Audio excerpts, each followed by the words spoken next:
আসলে আপু, আমি মাঝে মধ্যেই রাতে হাঁটতে বের হই। সেটাই তো জিজ্ঞেস করলাম, এত রাতে কই হাঁটতে বেরোস? আপু, আমি সবার বাসার কাজ দিয়েই হাঁটাহাঁটি করি, বেশি দূর কোথাও যাই না। নুসরাত ঠিক বুঝতে পারছে রাফি মিথ্যা কথা বলছে, কিন্তু রাফিকে বুঝতে দেওয়া যাবে না যে সে এটা ধরতে পেরেছে। তোকে যেন আর না দেখি রাতের বেলা বাসা থেকে বেরিয়ে হাঁটাহাঁটি করতে। তুই এখন যা এখান থেকে।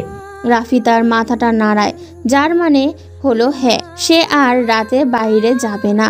রাফি পেছনের দিকে ঘুরে চলে যাচ্ছিল, তখনই পেছন থেকে শুনতে পায়, রক্তের খেলায় সবাই উন্মাদ, কেউ রক্ত দেখে মজা পায়, আবার কেউ।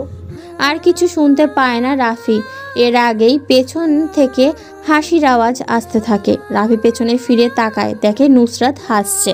শার্ট ওয়ার্ডের একটা বাল্বে হলদে আলোর নিস্তব্ধ বদ্ধ রুমটা ছেয়ে গেছে। রুমের ভেতরে একটা ছেলেকে বেঁধে রাখা হয়েছে, পরনে তার পুলিশের পোশাক। মনে হচ্ছে অনেকক্ষণ ধরে কেউ তাকে ভালো করে আঘাত করেছে, যার কারণে সবুজ রঙের শার্টের 4টা বোতাম খুলে ভেতরের সাদা গেঞ্জিটা ভালো করে বোঝা যাচ্ছে। মুখ দিয়ে সামান্য রক্ত জমাট বেঁধেছে। মনে হয় অনেকক্ষণ আগে কেউ 4 থেকে 5টা ঘুষি দিয়েছে। রক্তগুলো জমাট বেঁধে কালো হয়ে গেছে। লম্বা লম্বা এলোমেলো চুল, লম্বা চুলের সামনে ডান পাশে হালকা করে রং করা। ছেলেটাকে অনেকগুলো ড্রাগসের ইঞ্জেকশন পুশ করা হয়েছে, যার কারণে সে গভীর ঘুমে আচ্ছন্ন হয়ে গেছে। সেই ছেলেটা আর কেউ নয়, স্বয়ং রাজ নিজেই। কিছুক্ষণ পর 3টে ছেলে রুমের ভেতরে প্রবেশ করে। কালো মোটা করে ছেলেটার নাম পলাশ। তার হাতে একটা ছোট্ট বালতিতে করে পানি নিয়ে এসেছে। সেই পানি সোজা রাজের মুখে মারে। হঠাৎ করে মুখের ওপর তরল জাতীয় কিছু পড়ায় রাজ আস্তে আস্তে চোখ মেলে তাকায়। চোখ খোলা মাত্রই শার্ট ওয়ার্ডের বাল্বের হলদে আলোয় রাজের চোখে এসে পড়ে, যার কারণে রাজ আবারও চোখ জোড়া বন্ধ করে ফেলে। কিছুক্ষণ পর আবারও চোখ খোলার পর সে নিজেকে একটা চেয়ারের সাথে বাঁধা অবস্থায় নিজেকে আবিষ্কার করে। রাজ হাতগুলো নাড়ানোর চেষ্টা করলে তা আর পারে না, কারণ তার হাতগুলো মোটা শক্ত রশি দিয়ে বাঁধা। রাজের কেমন যেন মাথাটা ঘুরঘুর করছে। অধিক পরিমাণে ড্রাগস রাজের শরীরে প্রবেশ করানো হয়, যার কারণে তার এমন মনে হচ্ছে। রাজ সামনে তাকিয়ে দেখে একটা মধ্যবয়স্ক ছেলের পায়ের ওপর পা তুলে বসে সিগারেট টানছে। 2জন ছেলে তার পেছনে দাঁড়িয়ে আছে, বাকি একজন রাজের পেছনে দাঁড়িয়ে আছে। রাজ মনে করার চেষ্টা করছে সকালে যখন সে পুলিশ স্টেশনে যাচ্ছিল তখন কেউ তার গাড়িটা থামিয়ে তার কাছে আসে। রাজ কিছু বলার আগেই সেই ব্যক্তি রাজকে অজ্ঞান করে ফেলে। চেয়ারে বসে থাকা রিয়াদ নামের ছেলেটা তার সামনে থাকা টেবিলের উপরে পা দুটো তুলে রাখে আর রাজকে উদ্দেশ্য করে বলে, কিরে, আমায় চিনতে পেরেছিস? আমি মেয়র শহীদের বড় ভাইয়ের ছেলে রিয়াদ, সাজিবের আপন চাচাতো ভাই। আমার চাচা সাজিবের খুনি হিসেবে তোকে শনাক্ত করেছে। তুই নাকি অনেক সাহসী, আবার চাচার সাথে বড় বড় কথাও বলেছিস, তাই তোকে নাকি চাচার সন্দেহ লাগছে। এখন তোকে মেরে গেলেও কেউ জানবে না, কাক পক্ষীতেও টের পাবে না। তা তুই পুলিশের মতন থাকবি, আবার রাজনৈতিক নেতাদের সাথে তর্কাতর্কি করিস কেন? এখন তুই বল, সাজিবকে কেন মেরেছিস? কি দোষ করেছিল তোর সাথে যার কারণে সাজিবকে তুই মেরে দিলি? রাজ মুখ দিয়ে কোনো শব্দ করে না। সে জোরে জোরে কয়েকটা শ্বাস ছাড়ে। এবার সে ভীতু গলায় বলতে থাকে, আমি সজীবকে মারিনি। রিয়াদের হাতের ইশারায় পেছন থেকে কালাম নামে ছেলেটা একটা স্টিক এনে তার হাতে দেয়। রিয়াদ কিছু না বলে হঠাৎ করে বাড়ি মারে রাজের হাঁটুর মাঝ বরাবর। রাজ চোখটা বন্ধ করে ব্যথাটা সহ্য করে নেয়। রাজ কোনো প্রতি উত্তর করে না, কারণ সে জানে বুদ্ধিমানেরা তখনই কথা বলে যখন তাদের কিছু বলার থাকে। কিন্তু রাজের এখন বলার কিচ্ছু নেই, তাই সে চুপ করে বসে আছে। রিয়াদ এটা দেখে স্টিকটা দিয়ে আবারও বাম পায়ের হাঁটুর মধ্যস্থ জায়গায় বাড়ি মারে। রাজের কাছে মনে হচ্ছে এই একই জায়গায় প্রথমে আঘাত করা হয়েছে। রাজ এইবারও নীরবে ব্যথাটা সহ্য করে নেয়। রিয়াদ যেন রাজের এই নীরবতা সহ্য হয় না, তাই সে বলতে থাকে, কিরে, তোর কি কোনো ব্যথা অনুভব হচ্ছে না? তুই কিভাবে চুপ করে আছিস? রাজ কিছু না বলে ব্যথার মধ্যে মুচকি হাসে। যার মানে হচ্ছে তুমি যতই দুর্বল হও না কেন শত্রুর সামনে তা প্রকাশ করা যাবে না। তুমি যতই দুর্বলতা প্রকাশ করবে সামনে থাকা শত্রু তত বেশি অত্যাচার করবে তোমার উপর। রিয়াদ টেবিলের ওপর থাকা সিগারেটের প্যাকেট থেকে একটা সিগারেট জ্বালায়। দুইটা টান দিয়ে সব ধোঁয়াগুলো রাজের মুখের ওপর ছাড়ে। রাজ কাশতে শুরু করে। এটা দেখে রিয়াদ জ্বলন্ত সিগারেটটা রাজের বাম হাতের ওপর চেপে ধরে। রাজের মুখ থেকে হালকা জোরে আহ শব্দটা করে একটা শব্দ হয়। এটা দেখে সবাই উচ্চস্বরে হাসতে থাকে। বুদ্ধিমান সব সময় কথা বা কাজের আগে চিন্তা করে, আর বোকারা চিন্তা করে কাজের পরে। রাজ এই কথাটা চিন্তা করেই মুচকি হাসছে। রিয়াদের কাছে রাজের এই মুচকি হাসিটা যেন আর সহ্য হচ্ছে না, তাই সে রাগে বলে, কি রে, তুই কি দিয়ে তৈরি? এত অত্যাচার করছি তবুও কিভাবে হাসছিস? তুই কি জানিস রাগ, অভিমান ও অভিযোগ বোকা ও দুর্বলেরা করে, বুদ্ধিমানেরা পরিস্থিতি পরিবর্তনে বুদ্ধি ও কৌশল প্রয়োগ করে। তাহলে তুই কি এখন নীরবতা পালন করে বুদ্ধিমত্তার পরিচয় দিবি? রাজ জানে শত্রুকে যত বেশি রাগাবে তত বেশি সে দুর্বল হয়ে যাবে, তাই বুদ্ধির কাজ করা বন্ধ করে দিবে।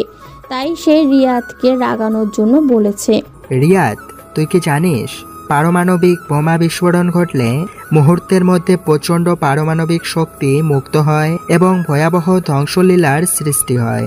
রিয়াদ প্রশ্নবোধক দৃষ্টিতে চেয়ে রাজকে প্রশ্ন করে ফেলে, এই কথাগুলোর দ্বারা কি বোঝাতে চাইছিস সেটা খুলে বল। রাজ দেখতে পাচ্ছে রিয়াদ উত্তরটা শোনার জন্য কেমন যেন করে তাকিয়ে আছে। বলবো, সব বলবো। আগে আমাকে একটা সিগারেট জ্বালিয়ে দে, মনের সুখে টানবো আর তোর প্রশ্নের জবাব দিব। রিয়াদ ভালো করে বুঝতে পারছে রাজের মাথায় কোনো সমস্যা আছে, কেমন যেন সাইকো টাইপের ছেলে। সে আর কিচ্ছু না ভেবেই পকেট থেকে একটা সিগারেট জ্বালিয়ে রাজের দিকে এগিয়ে দেয়। রাজ অসহায় দৃষ্টিতে তাকিয়ে আছে রিয়াদের দিকে, হাত দিয়ে ইশারা করে, যার মানে হচ্ছে রাজের হাত বাঁধা। সে হাত বাঁধা অবস্থায় সিগারেট টানতে পারবে না। রিয়াদ পলাশকে বলে, পলাশ, শালার ডান হাতের বাঁধনটা খুলে দে। রিয়াদের কথা মতো পলাশ রাজের ডান হাতের বাঁধন খুলে দেয়। নে, এবার সিগারেট টান আর আমার প্রশ্নের জবাব দিতে থাক। রাজ জ্বলন্ত সিগারেটটা ঠোঁটে চেপে, নিজের ঠোঁটের কোণে রক্ত জমাট বেঁধে রয়েছে। ঠোঁটটা অনেক জায়গায় বাজেভাবে কাটা, যার কারণে সিগারেটটা ঠোঁটে চাপলে রাজের হালকা ব্যথা অনুভব হয়। তবুও যেন সে থেমে নেই, জোরে জোরে 4টা টান দিয়ে সিগারেটটা শেষ করে ফেলে। আমরা যেখানে ছিলাম, ওহে, তুই যতক্ষণ পর্যন্ত আমাকে এখানে বেঁধে রাখবি ততই তোর সমস্যা হবে, কারণ আমি পারমাণবিক বোমার চেয়েও বেশি শক্তিশালী। আমাকে এখনই মেরে ফেল, নয়তো পরে আবার তোর আশা অপূর্ণই থেকে যাবে। শালা মাদার, তোকে চাইলে আমি এখনই মেরে দিতে পারি, কিন্তু তোকে যে মারবে সে এখনো আসেনি। ভাগ্যটা তোর খুবই ভালো, তা না হলে তুই এখনো পর্যন্ত বেঁচে আছিস। রাজের ভাগ্য সম্পর্কে সে নিজেই অবগত নেই। রাজের খারাপ সময় সে নিজেই ঠিক করে, আবার ভালো সময়ও সে নিজে ডিসাইড করে। আমি জানি আমার ভাগ্য এখন কি লেখা আছে, তবে আমি এখন মরবো না, এটা তো শিওর। আত্মবিশ্বাস ভালো, কিন্তু এত বেশি আত্মবিশ্বাস ভালো না। রাজ জানে তার মাইন্ড যতক্ষণ পর্যন্ত ঠিক আছে ততক্ষণ পর্যন্ত কেউ তার কিছু করতে পারবে না। রিয়াদ বসা থেকে উঠে এসে রাজের বাঁধনগুলো খুলতে থাকে। উপস্থিত সবাই প্রায় অবাক। রাজ এতক্ষণ রিয়াদের সাথে কথা বলে বুঝে গেছে তার সাথে কি রকম মাইন্ড গেম খেলতে হবে, তাই সে কথাটা বলছে। আর কথাটা শুনে রিয়াদ হার্ট হয়ে গেছে, যার জন্য সে এমন করছে। নে, খুলে দিলাম তোর সব বাঁধন, দেখি তুই কি করতে পারিস। আজ তোর এমন অবস্থা করব তুই নিজেকে নিজে দেখে ভয় পেয়ে যাবি। রিয়াদ তার শার্টের বোতামগুলো খুলতে খুলতে রাজকে বলছে। রাজ বুঝে গেছে শিকার নিজে এসে ধরা দিচ্ছে, তাই তাকে তেমনভাবেই প্রস্তুত হলে হবে। তাই নিজের 2টা বোতাম খুলে শার্টটা টেবিলের ওপর রাখে। সাদা গেঞ্জির ভেতরে স্পষ্ট বোঝা যাচ্ছে 6 প্যাকস বডি। রিয়াদও তার সাদা শার্টটা খুলে টেবিলের ওপর রাখে। পেছন থেকে পয়েন্টের 38 রিভলভারটা রাখে টেবিলের ওপর। ঘাটটা হালকা ঘুরিয়ে ব্যায়াম করে নিচ্ছে, পাটা হালকা উঁচু করে রাজের দিকে স্লাইড করে, কিন্তু রাজ স্টেপটি নিয়ে সরে আসে। কিন্তু রিয়াদ তার পরের অ্যাটাকটা মিস করতে চায় না, তাই ডান হাত দিয়ে রাজের তলপেটে হিট করবে। রাজ দুর্বল থাকায় দূরে ছিটকে পড়ে। রিয়াদ যেই রাজকে টেনে তোলে, রাজ মুচকি হেসে নিজের মাথাটা দিয়ে জোরে একটা হিট করে রিয়াদের কপাল বরাবর। রিয়াদ সামান্য দূরে সরে যায়। রাজ যেন এটার অপেক্ষাতেই ছিল। টেবিলের ওপর থাকা গানটা নিয়ে পরপর 3টা গুলি চালায়। একটা যে লাগে পলাশের কপালে, পরেরটা কালামের মুখের চোয়াল বরাবর। রাজের পেছনে দাঁড়িয়ে থাকা ছেলেটার বাম পায়ে যে গুলিটা লাগে। আপাতত রুমটা এখন নিস্তব্ধতা বিরাজ করছে। 2টা লাশ পড়ে আছে নিচে ফ্লোরে। পায়ের গুলি লাগায় শাওন নামের ছেলেটা ব্যথা সহ্য করতে না পেরে জ্ঞান হারায়। রাজ এই নিস্তব্ধ রুমে জোরে জোরে হাসতে থাকে। টেবিলের ওপর থাকা সিগারেটের প্যাকেট থেকে একটা সিগারেট জ্বালায় আর টানতে থাকে। রাজ পেছনের দিকে ঘুরে একবার দেখে নেয় রিয়াদ যেন এটারই অপেক্ষা করছিল। সে উঠে দৌড়ে রাজকে মারতে আসবে, তখনই একটা গুলির শব্দ হয়। গুলিটা রাজ না দেখেই চালায়। সেটা যে সোজা রিয়াদের ডান হাঁটুর মধ্যে লাগে। রাজ জোরে হাসতে হাসতে বলে, রাজের নিশানা কখনো মিস হয় না। শোন রিয়াদ, যার কথা চেয়ে কাজের পরিমাণ বেশি সাফল্য তার কাছে এসে ধরা দেয়। কারণ যে নদী যত গভীর, তার বয়ে যাওয়া শব্দ ততই কম। আমাকে জানো কে আসবে মারতে? দেখি তোর কোন ভাবে সে আমাকে মারে। রাজের কথাটা শেষ হওয়ার আগে সাথে সাথে রুমের দরজাটা কেউ কড়া নাড়ে। রিয়াদ উচ্চস্বরে হাসতে থাকে, বলে, নে আমাকে এক্ষুনি মেরে দে, নইলে ওরা আসলে তোকে বাঁচিয়ে রাখবে না। আমার দিকে এমনভাবে চেয়ে না থেকে দরজাটা খুলে দে, যা। রাজ কিছুক্ষণ চুপ করে থেকে জোরে হেসে উঠে বলে, যা, তোর মেহমান, তুই যে তাকে ভেতরে নিয়ে আয়। রিয়াদ কোনো রকমে খুঁড়ে খুঁড়ে দরজার কাছে এসে দরজাটা খুলে দেয়। বাইরের থেকে কোনো এক আগন্তুক ভিতরে প্রবেশ করে। এটা দেখে রাজ সামান্য ভয়াকাতর চেহারা তাকায়। রিয়াদ উচ্চস্বরে হাসে। রাজ কিছু বলে না, শুধু মুচকি হাসে। আগন্তুক হেঁটে যায় রুমের ভেতরের দিকে। 4 পায়ায় প্লাস্টিকের চেয়ারটা টেনে টেবিলের সামনে বসে। টেবিলের ওপরে থাকা সিগারেটের প্যাকেট থেকে একটা সিগারেট জ্বালায়। 2টা লম্বা টান দিয়ে বলতে থাকে, কিরে রিয়াদ, কার রুচি এমন খারাপ হয়ে গেল যে এই কম দামি সিগারেট খায়? রাজ একটু স্পষ্ট করে হেসে বলে, বিষাক্ত জিনিস এটা, দামি আর কম দামের কি আছে? আর সিগারেট তো মানুষের মাইন্ড গেম খেলাতে সাহায্য করে। দামি ব্র্যান্ডের সিগারেট খেলে কিন্তু বেশি ভালো মাইন্ড গেম খেলতে পারবে না। আর সামনে যা আছে তা না খেয়ে যদি আরেকটার আশা করো, তাহলে কিন্তু তোমার কাছে কোনোটাই ভালো লাগবে না। আগন্তুক রাজের কথা শুনে হেসে হেসে জ্বলন্ত সিগারেটে আবারও টান দেয়। রিয়াদ এসে একটা চেয়ারে হেলান দিয়ে বসে আর আগন্তুকের উদ্দেশ্য করে বলে, দেখ ভাই, এই কুত্তার বাচ্চার রাত সবগুলোকে মেরে দিয়েছে। চল এখন একে মেরে দিয়ে আমরা কোথাও কেটে পড়ি। এই কুত্তার বাচ্চাকে আমি আর বিশ্বাস করি না, যখন তখন যা কিছু করে দিতে পারে। রিয়াদ, মনে কর তোর সাথে তোরই কোনো এক বন্ধু বা কাছের কেউ বেইমানি করে, তাহলে কেমন লাগবে? তোর কাছে আবারও মৃত্যু হঠাৎ করেই হবে। হয়তো অনেক প্রিয়জন খবরও পাবে না। লাশগুলো দেখে অনেকে ভয় পেয়ে দূরে সরে যাবে। রাস্তার পাতি কুকুরগুলো ঘেউ ঘেউ করে মানুষের কাছ থেকে লাশটা টেনে নিয়ে খুবড়ে খুবড়ে খাবে। কেমন হবে তখন? কি রে, তুই তো আগে এমন রহস্যময় কথা বলতি না, এখন এত কথা বলছিস কেন? কাজটা শেষ করে তাড়াতাড়ি চাচার কাছে যেতে হবে। রিয়াদ, তুই জানিস কি, ভিতরে একটু বেশি কথা বলে, যার কারণে তারাই বেশি ঠকে। তুইও কিন্তু বেশি কথা বলিস। মনে হয় না তোর সাথে মাইন্ড গেম খেলতে আমার জমবে।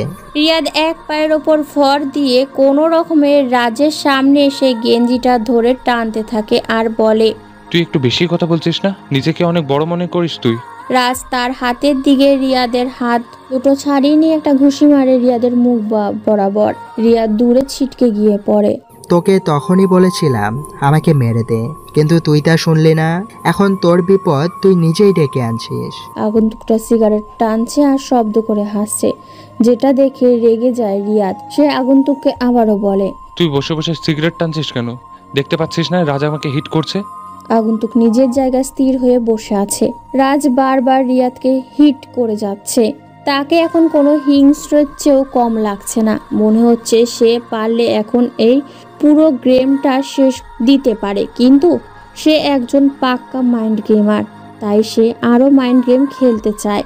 রিয়াদ, আমি তখন চুপ করেছিলাম, এর মানে এই নয় যে আমি তোদের কাছে হার মেনে নিয়েছি। আমার নীরবতা আমাকে অনেক কিছু দেয়, যার কারণে আমি কোনো গেম সহজে হারি না। আমি যেটাতে হাত দেই ওইটাতেই আমি সফল হই।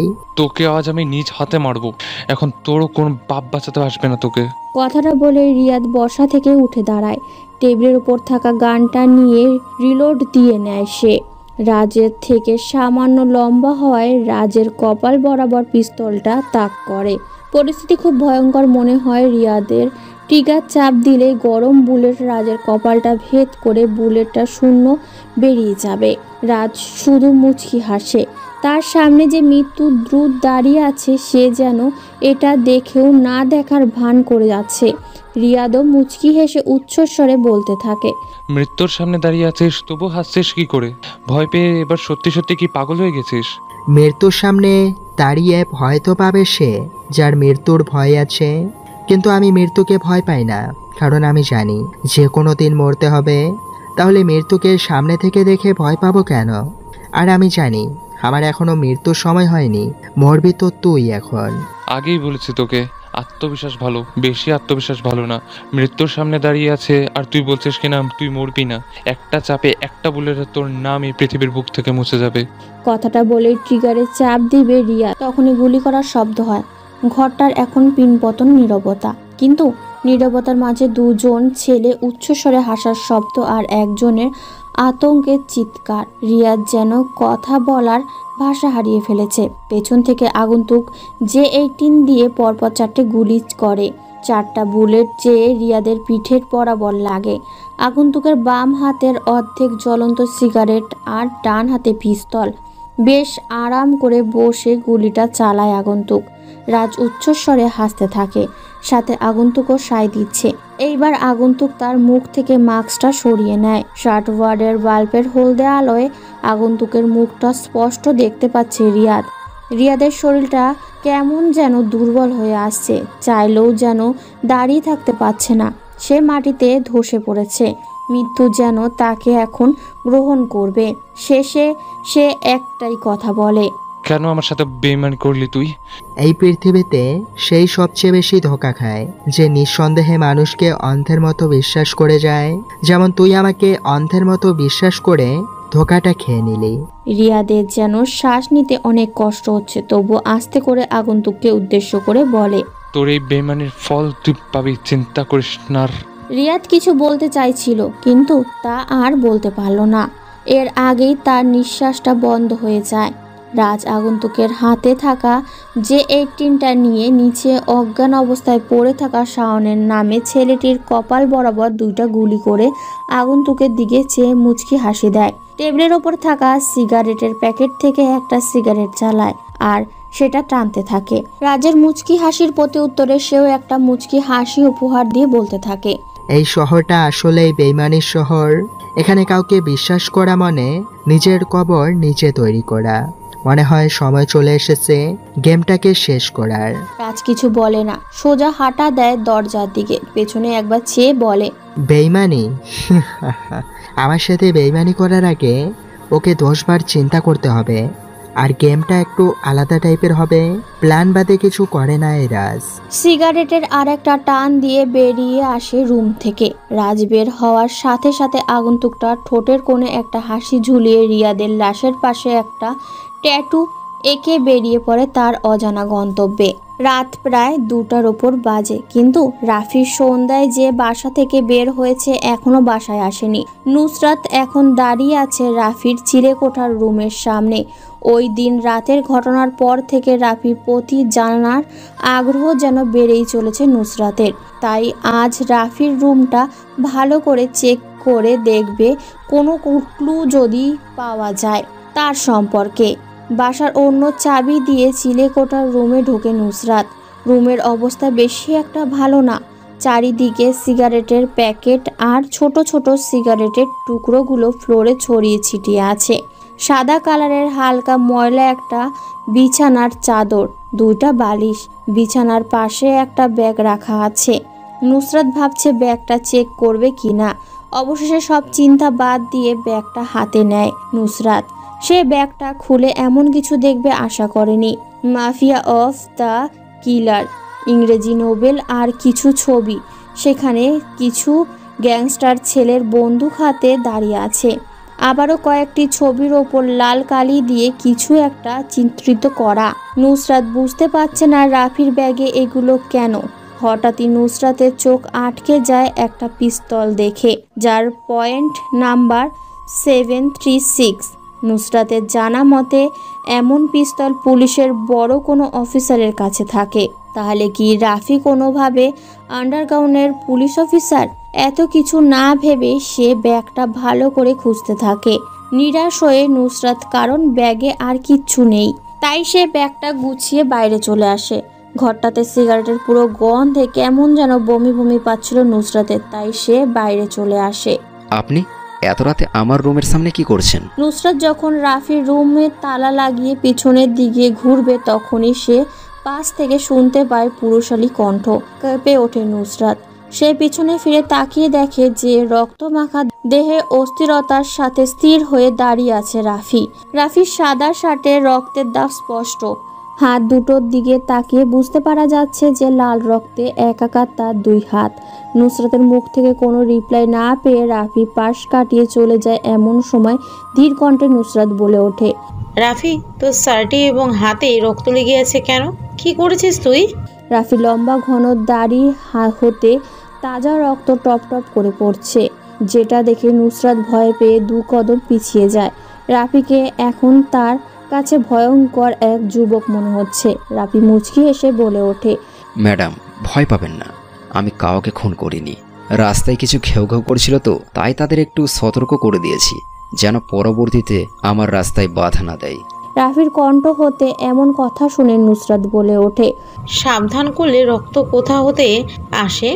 আসার পথে একজন লোককে কিছু সন্ত্রাসীরা গুলি করে চলে গিয়েছিল। ওনাকে বাঁচাতে গিয়েই রক্ত লেগেছে শার্টে এবং হাতে মুখে। তোকে তো নিষেধ করেছিলাম এত রাত্রে বাসায় আসবি না, তবুও কোন সাহসে তুই এটা করলি বল এইবার? রাফি বুঝতে পারছে না কি বলবে এখন।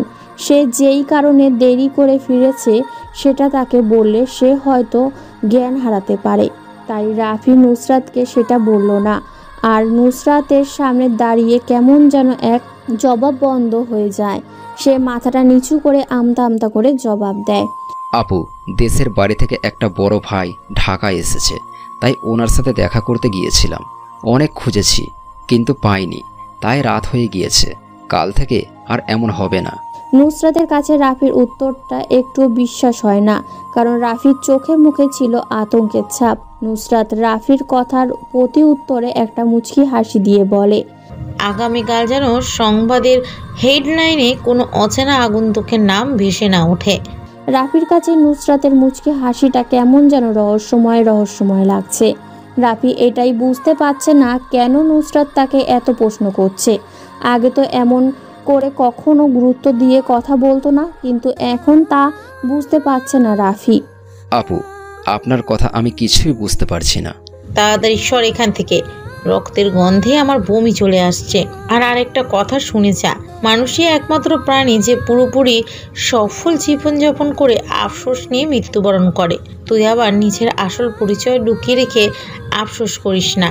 মুচকি হেসে চলে যায় নুসরাত। আর ছাদে দাঁড়িয়ে দাঁড়িয়ে নুসরাতের রহস্যময় কথাগুলো ভাবতে থাকে রাফি। তবে কি রাফির পরিচয়ের কোনোভাবে জেনে গেছে নুসরাত? সেটা তো রুমে গেলেই বোঝা যাবে।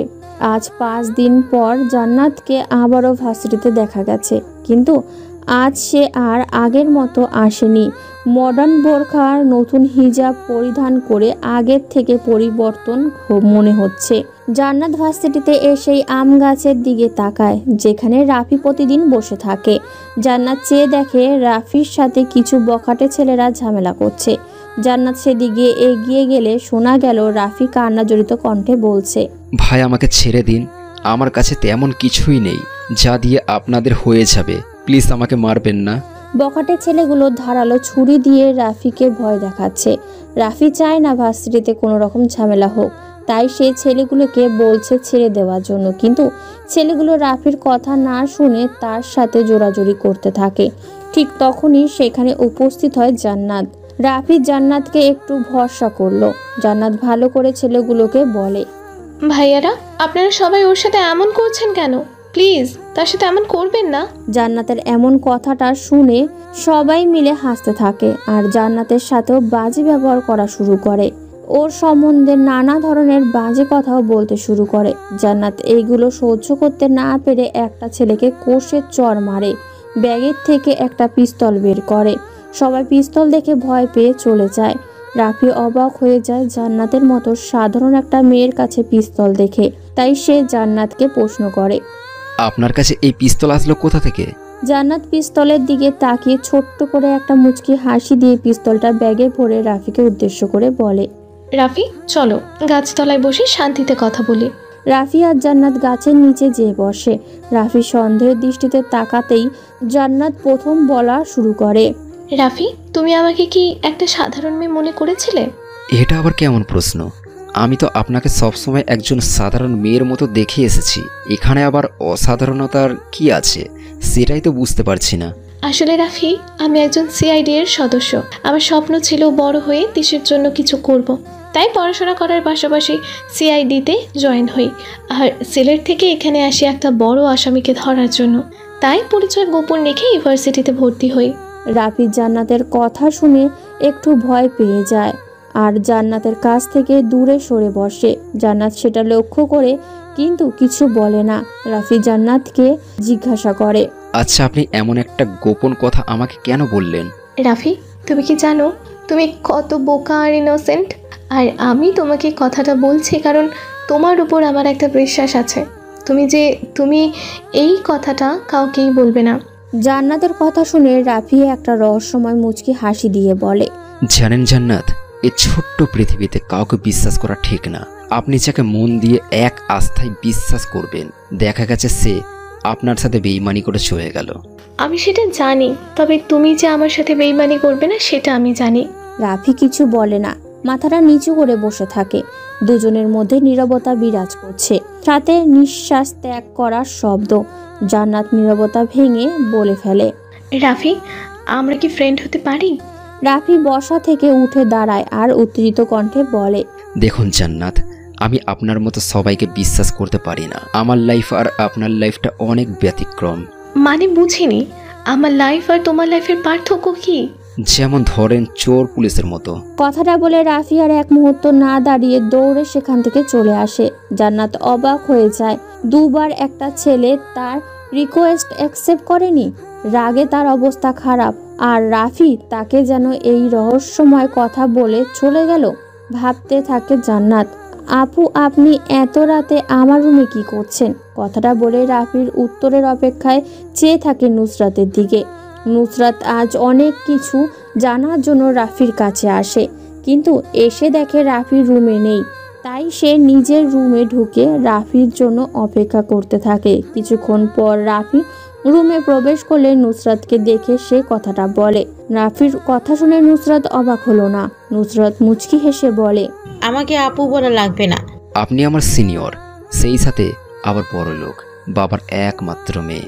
আপনাকে আপু না বলে আর কি বলবো? নাম ধরে ডাকবি, সমস্যা নেই।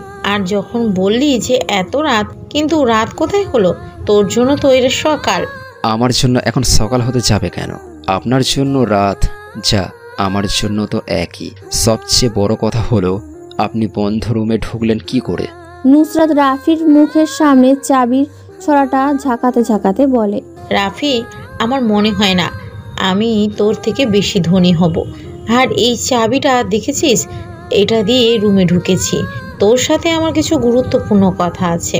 জি আপু, বলেন কি গুরুত্বপূর্ণ কথা? নুসরাত বিছানার উপরে থাকা সিগারেটের প্যাকেট থেকে একটা সিগারেট জ্বালায় আর একটা সিগারেট রাফির দিকে ঢিল মারে। রাফি সিগারেটটা ঠোঁটে চেপে আর পাশে থাকা চেয়ারটা টেনে বসে পড়ে। নুসরাত হেসে বলে, তারপর রাফিন ভাই, কি অবস্থা আপনার? রাফি চমকে ওঠে কথাটা শুনে। সে আমতা আমতা করে বলে, আপু, রাফিনকে? নুসরাত ধোঁয়াগুলো ওপরের দিকে ছাড়তে ছাড়তে বলে, আমি জানি তুই রাফি না, রাফিন ভাই, যে কিনা রাফিয়ান শহরের মাইন্ড গেমার। কথাটা বলে নুসরাত বিছানার পাশ থেকে ব্যাগটা বের করে রাফির সামনে রাখে। রাফি কি বলবে বুঝতে পারছে না। সে তার মাথাটা ঠান্ডা করে নুসরাতকে বলে, আপু, আমি রাফিন হতে যাব কেন? আমি তো রাফি।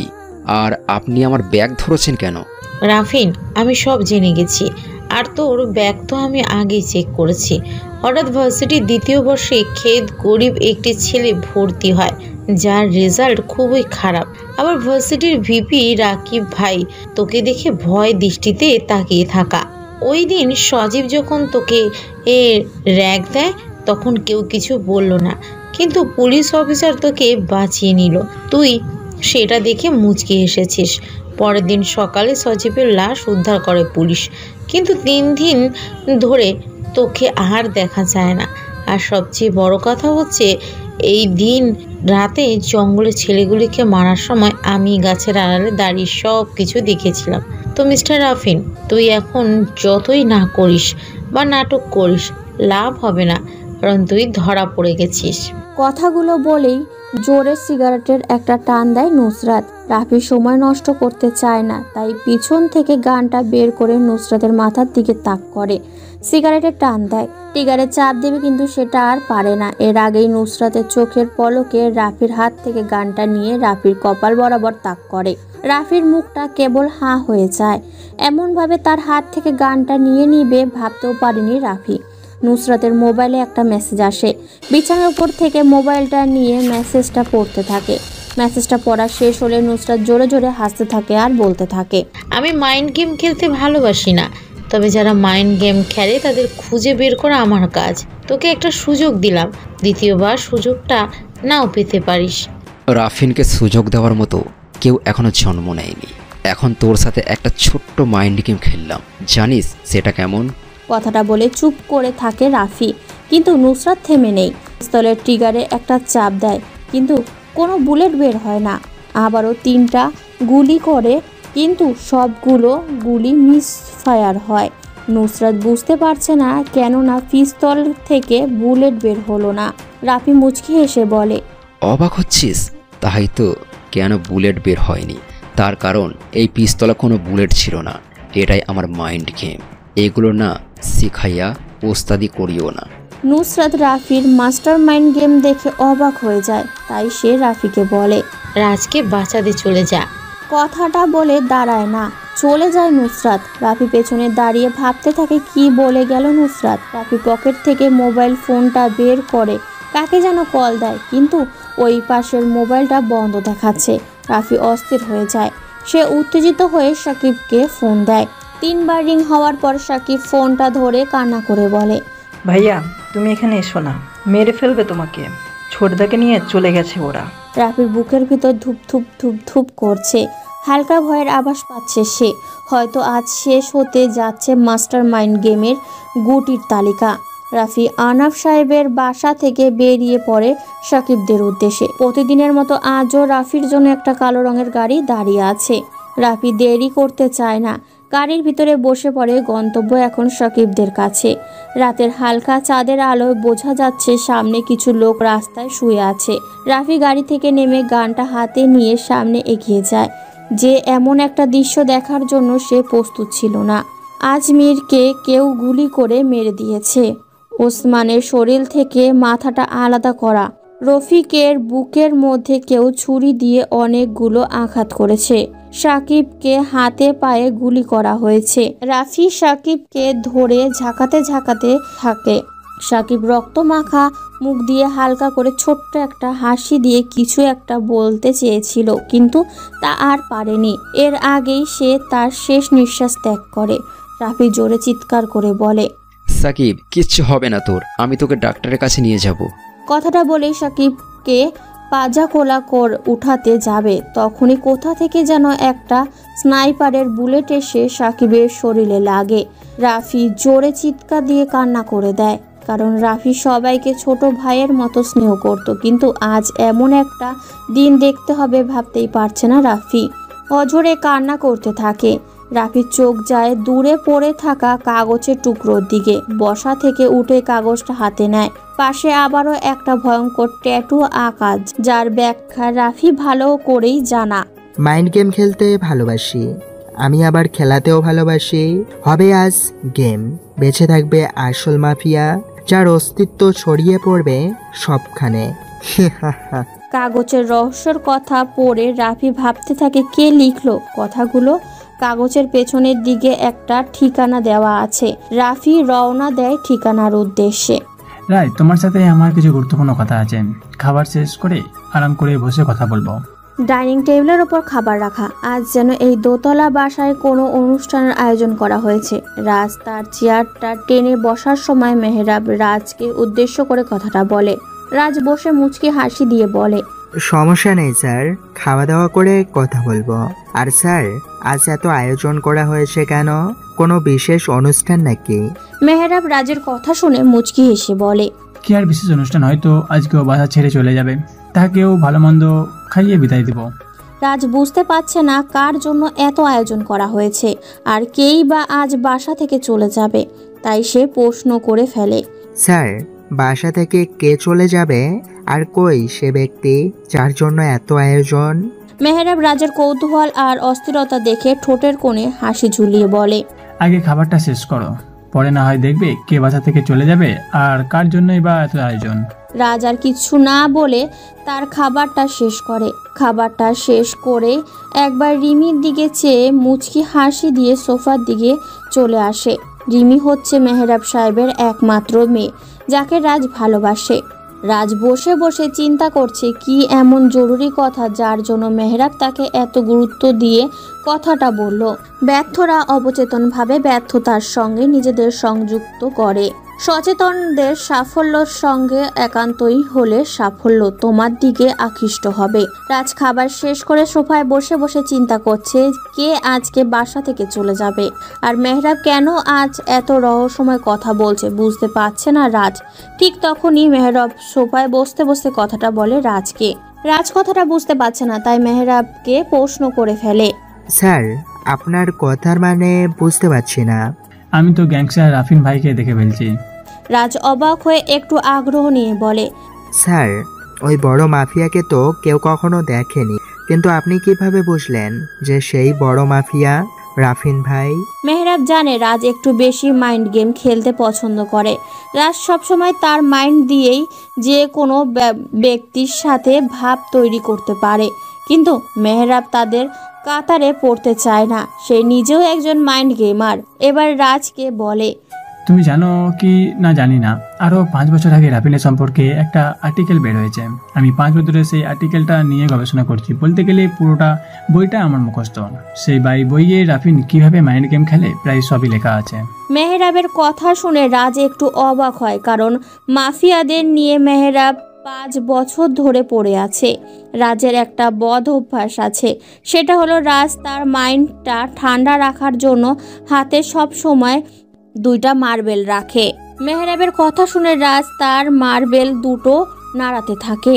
মেহরাব খেয়াল করে দেখে রাজ তার হাত দিয়ে 2টা মার্বেল নাড়াচাড়া করছে। এটা দেখে মেহরাব মুচকি হাসে।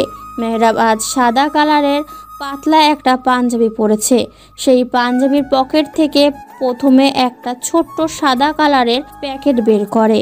2টা মার্বেল স্পষ্ট বোঝা যাচ্ছে পকেটের মধ্যে। মেহরাব আবারও একটা ছোট্ট সাদা কালারের প্যাকেট বের করে, যার ভেতরে 3টি পিস্তলের বুলেটের স্পর্শ বোঝা যাচ্ছে। মেহরাব রাজকে উদ্দেশ্য করে বলে, রাজ দেখো তো চিনতে পারছো কিনা?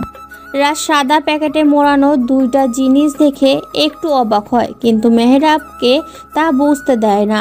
রাজ হালকা মুচকি হেসে জবাব দেয়, স্যার, আমি জিনিসগুলো তো চিনতে পারছি, কিন্তু এগুলো কার সেটা তো আপনি ভালো বলতে পারবেন। মেহরাব একটু অবাক হয়, কারণ রাজ যে এত শান্তভাবে উত্তর দিবে তা আশা করেনি মেহরাব। রাজ জানো কি, রাফিন যখন কোনো মিশন বের হয় তখন সে তার মাইন্ডটা ঠান্ডা রাখার জন্য 2টা মার্বেল ব্যবহার করে। আমি তো জানতাম রাফিন তার মিশনের কোনো প্রমাণ রেখে যায় না, কিন্তু সেই সাবরের কোনটা করার সময় একটা ভুল করে ফেলে সেটা তার পিস্তল থেকে ছোড়া এই 3টা বুলেট। রাজ তার বাম হাত দিয়ে হালকা করে সোফায় একটা বাড়ি দেয়।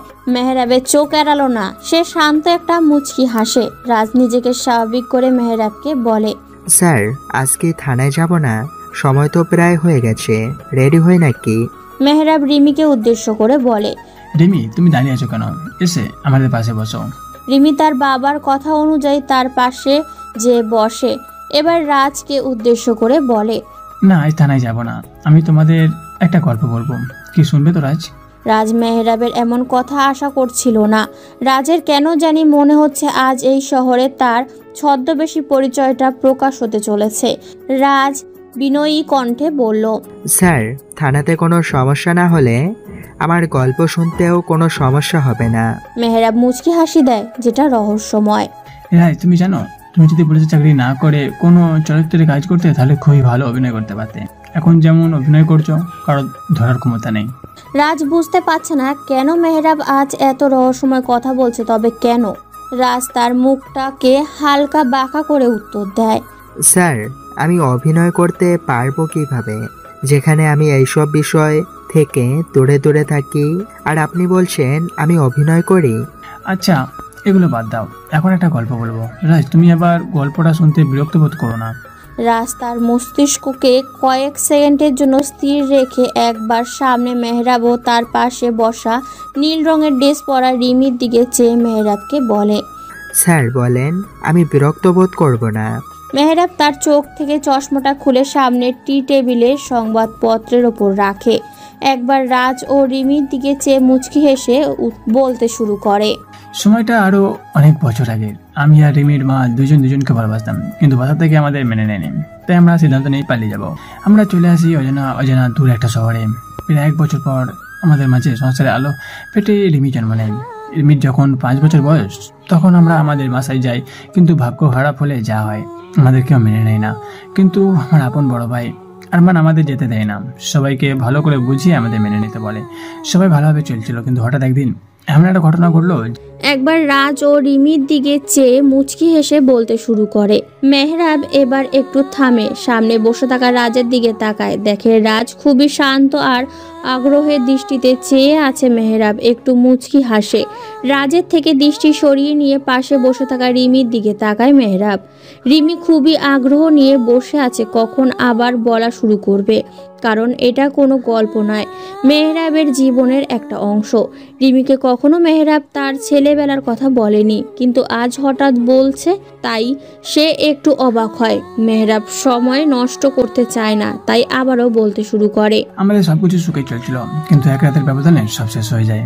আমি ওই দিন রাতে একটু রাত করেই বাসায় ফিরছিলাম, কিন্তু বাসায় যে এমন একটা দৃশ্য দেখতে পাবো হবে আমি বলার ভাষা হারিয়ে ফেলেছিলাম। কারণ গলায় দড়ি দিয়ে ফ্যানের সাথে ঝুলে আছে রিমির মা, আর পাশে রক্তমাখা দেহ নিয়ে পড়ে আছে আমার বড় ভাই আরমান। কেউ বলতে পারছিল না এটা কিভাবে হয়েছে। পুলিশ ঘটনাটা তদন্ত করে জানায় রিমির মা মারা যাবার আগে থেকে করেছে, আর সেটা করেছে আমার বড় ভাই আরমান, যার জন্য রিমির মা আরমান ভাইকে মেরে নিজেও ফাঁসিতে ঝুলে যায়। রিমির মা মারা যাওয়ার আগে চিঠিতে লিখেছিল কথাগুলো, যা পরে সবাই জানতে পারি। আরমান ভাই এর 2টা ছেলে ছিল, কিন্তু কি নাম মনে করতে পারছি না। আমাদের অনেক সম্পদ ছিল, যার কারণে ভাবি আর তার ছেলের কোনো সমস্যা হয়নি। আমি 5 বছরের রিমিকে নিয়ে ঢাকায় চলে আসি। অজানা শহরে এসে পুলিশ ছোট পদে একটা চাকরি পাই, আর আস্তে আস্তে আমি এখন কমিশনের পদে এসেছি। কথাগুলো বলে মেহরাব থেমে যায়। পরিবেশটা এখন নীরবতায় ছেয়ে আছে। সেকেন্ডে সেকেন্ডে শোনা যাচ্ছে দীর্ঘ নিঃশ্বাসের শান্ত শব্দ।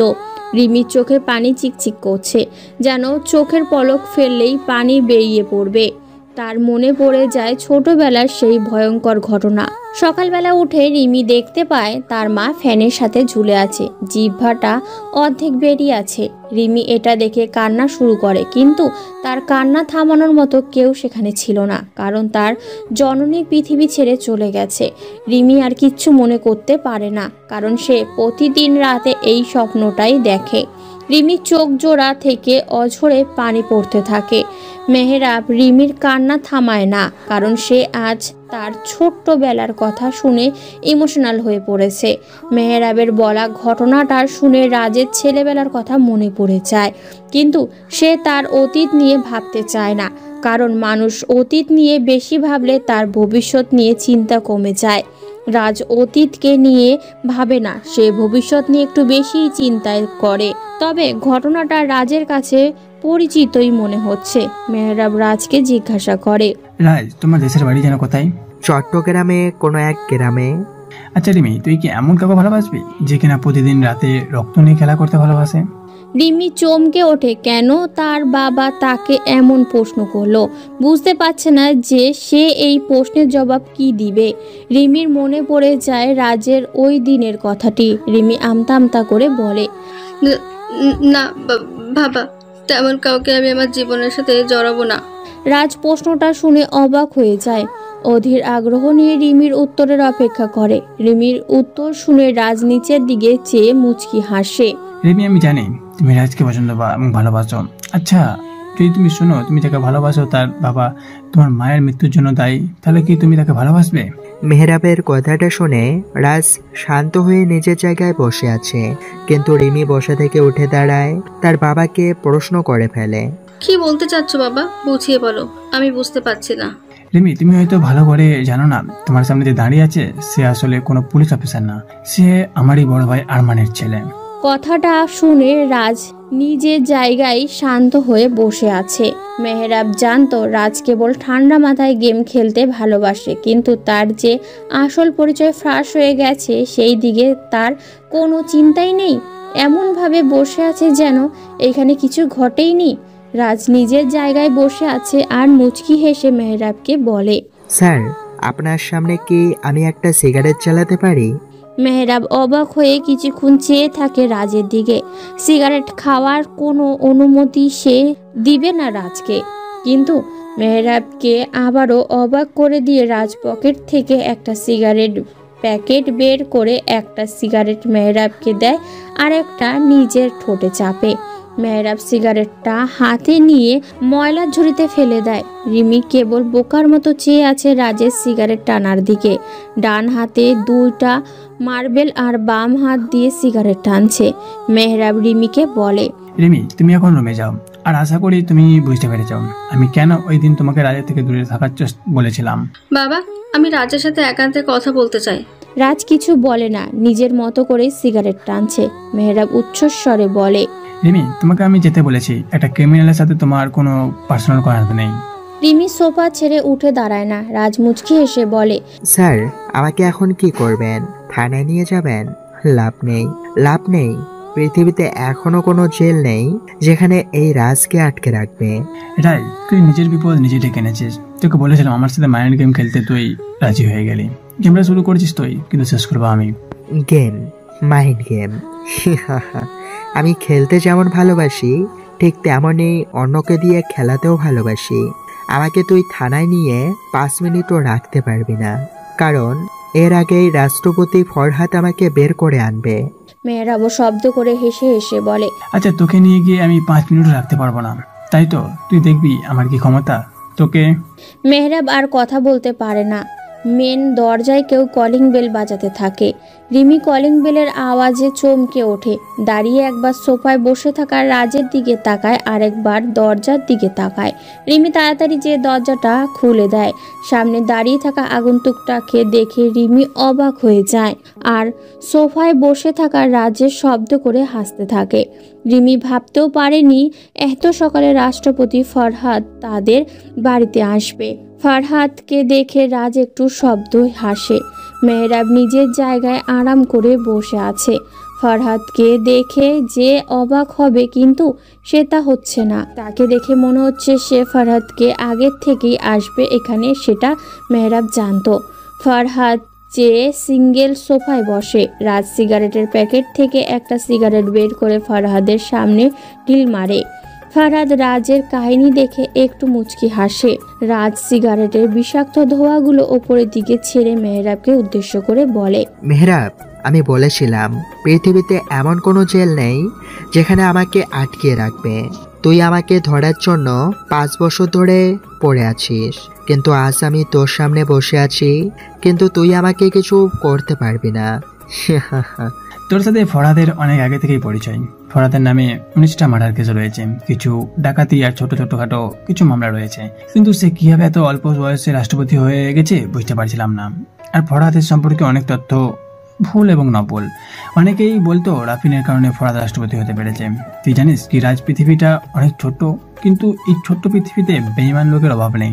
ধর আজ তেমনি কেউ বেঈমানি করবে তোর সাথে। রাজ মেহরাবের কথাটা বুঝতে পারছে, কিন্তু বেঈমানি করবে কে সেটা তার জানা নেই। রাজ কখনো বেঈমানকে বাঁচিয়ে রেখে না। শত্রুকে বিশ্বাস করা যায়, কিন্তু বেঈমানকে নয়। রাজের সাথে বেঈমানি সম্ভব না, কারণ আমি বেঈমানকে বাঁচিয়ে রাখি না। যদি সেই বেঈমানটাকে মারার জন্য তুমি বেঁচে না থাকো তাহলে কেমন হবে? হঠাৎ করে সিঙ্গেল সোফায় শান্ত হয়ে বসে থাকা ফরহাদ রাজকে উদ্দেশ্য করে কথাটা বলে। রাজ ফারহাদের মুখ থেকে এমন কথা শুনে হালকা অবাক হয়ে যায়। ফারহাদ তা দেখে মুখের জ্বলন্ত সিগারেটের ছোট্ট টুকরোটা ট্রি টেবিলের ওপর স্ট্রেচারতে রেখে রাজকে বলতে থাকে, রাজ, আমি ক্ষমতার পাগল। তুমি যেমন মাফিয়াদের কিং, ঠিক তেমনই আমার প্রয়োজন বাংলাদেশের সবচেয়ে বড় ক্ষমতাবান হওয়ার। কিন্তু তোমাকে সেটা বলার পর তুমি আমাকে না করে দিলে। তাই তোমার সাথে আমি একটা মাইন্ড গেম খেললাম। আর মাইন্ড গেমটা এত সূক্ষ্মভাবে খেলেছি যা তুমি নিজেও ধরতে পারোনি। মেহরাব কথাটা বলে একটু মুচকি হাসি দিয়ে পাঞ্জাবির পেছন থেকে .68-এর একটা পিস্তল বের করে হাত দিয়ে নাড়াতে থাকে। রাজকে উদ্দেশ্য করে বলে, আমার কি মনে জানিস রাজ, তোর সাথে ফরাদি বেমানি করবে। রাজ আর একটা সিগারেট জ্বালায়। সিগারেটের ধোঁয়ার গন্ধে পরিবেশটা মর্ময় করছে। রাজ জানে শত্রুর সামনে নিজেকে কখনোই দুর্বল পরিচয় দেওয়া ঠিক হবে না, তাই সে শান্ত মাথায় মাইন্ড গেম খেলবে এখানে। তবে ফারহাদ তার সাথে বেইমানি করে নিজের বিপদ নিজেই ডেকে এনেছে। রাজ এবার একটু জোরেই বলে, রাজ কখনো বেইমান আর দুর্বলদের সঙ্গে মাইন্ড গেম খেলতে পছন্দ করে না। রাজের সামনে বসে থাকা ফারহাদ আর মেহরাব জানে রাজ খুব ভালো মাইন্ড গেমার, কিন্তু এখানে বসে বসে শান্ত হয়ে সে কিভাবে বেঁচে যাবে এটা চিন্তা করেই অবাক হয়ে যাচ্ছে। মেহরাবও শান্ত প্রকৃতির মাইন্ড গেমার, তাই সে ঠোঁটের কোণে হাসির রেখা ফুটিয়ে ফারহাদকে বলে, আচ্ছা ফারহাদ, রাফিনকে দেখো তো ধরতে হবে। ফারহাদ কিছু বলবে, কিন্তু এর আগেই রাজ জোরে হাসতে হাসতে বলে, রাফিনকে দেখবি? সম্ভব না, কারণ সে আমার থেকেও দ্রুত মাইন্ড গেমার। রাজ মনে মনে ভাবে, ফারহাদ তো কখনো রাফিনকে দেখেনি, তাহলে কিভাবে তাকে ধরবে? এটা ভেবেই রাজ হাসে। মেহরাবের প্রশ্নের কি জবাব দিবে জানা নেই ফারহাদের, কারণ ফারহাদ কখনো রাফিনকে দেখেনি। ফারহাদের কোনো বিশেষ জরুরি দরকার থাকলে রাজ তা সমাধান করে দিত, কিন্তু ফারহাদ কখনো রাফিনের অভয় দেখেনি। ফারহাদ মুখটাকে ছোট করে উত্তর দেয়, আমি রাফিনকে কখনো দেখিনি। সে কেমন, কি তার আগমন আমি কখনো অনুভব করিনি। রাজ কথাটা শুনে মুচকি হাসে। মেহরাবও কিছু একটা ভেবে মুচকি হাসে, যেটি হাসির আছে রহস্য ভরা। মেহরাব বলে, মাফিয়ার মস্তানি শহরে এবার ভাইকে বাঁচাতে আর এক ভাইকে আসতেই হবে। রাজকে বাঁচাতে রাফিন আসবেই। খেলবো এবার রাফিনের সাথে মাইন্ড গেম, দেখাবো মস্তানি শহরে আমার মস্তানি। রাজ আর সময় নষ্ট করতে চায় না, তাই উঠে দাঁড়িয়ে মেহরাবের কাছে থেকে পিস্তলটা নিয়ে রিমির মাথায় ধরে, যেন ট্রিগারটা চাপ দিলেই গরম বুলেট রিমির মাথাটা ভেদ করে বুলেটটা বের হয়ে যাবে। রিমি ভাবতেও পারেনি রাজ তার সাথে এমন কিছু করবে। রিমি এখন বুঝতে পারছে সে একটা ভুল মানুষকে ভালোবেসেছে। আজ বুঝতে পারছে কেন রাজ তাকে ছাদে দাঁড়িয়ে রহস্যময় কথাগুলো বলতো। রিমি ভয় পেয়ে যায় রাজ এমন অবাক করার কাণ্ডে। ফারহাদ বসা থেকে উঠে দাঁড়ায়, কিন্তু মেহরাব নিজের জায়গায় স্থির হয়ে বসে আছে। সামনে যে এত কিছু হয়ে গেছে সেদিকে যেন তার কোনো খেয়ালই নেই। রাজ মুচকি হাসি দিয়ে রিমিকে বলে, রিমি, আমি জানতাম আমার সাথে এমন কিছু একটা হবে, তাই তোমাকে রিজেক্ট করে দিতাম।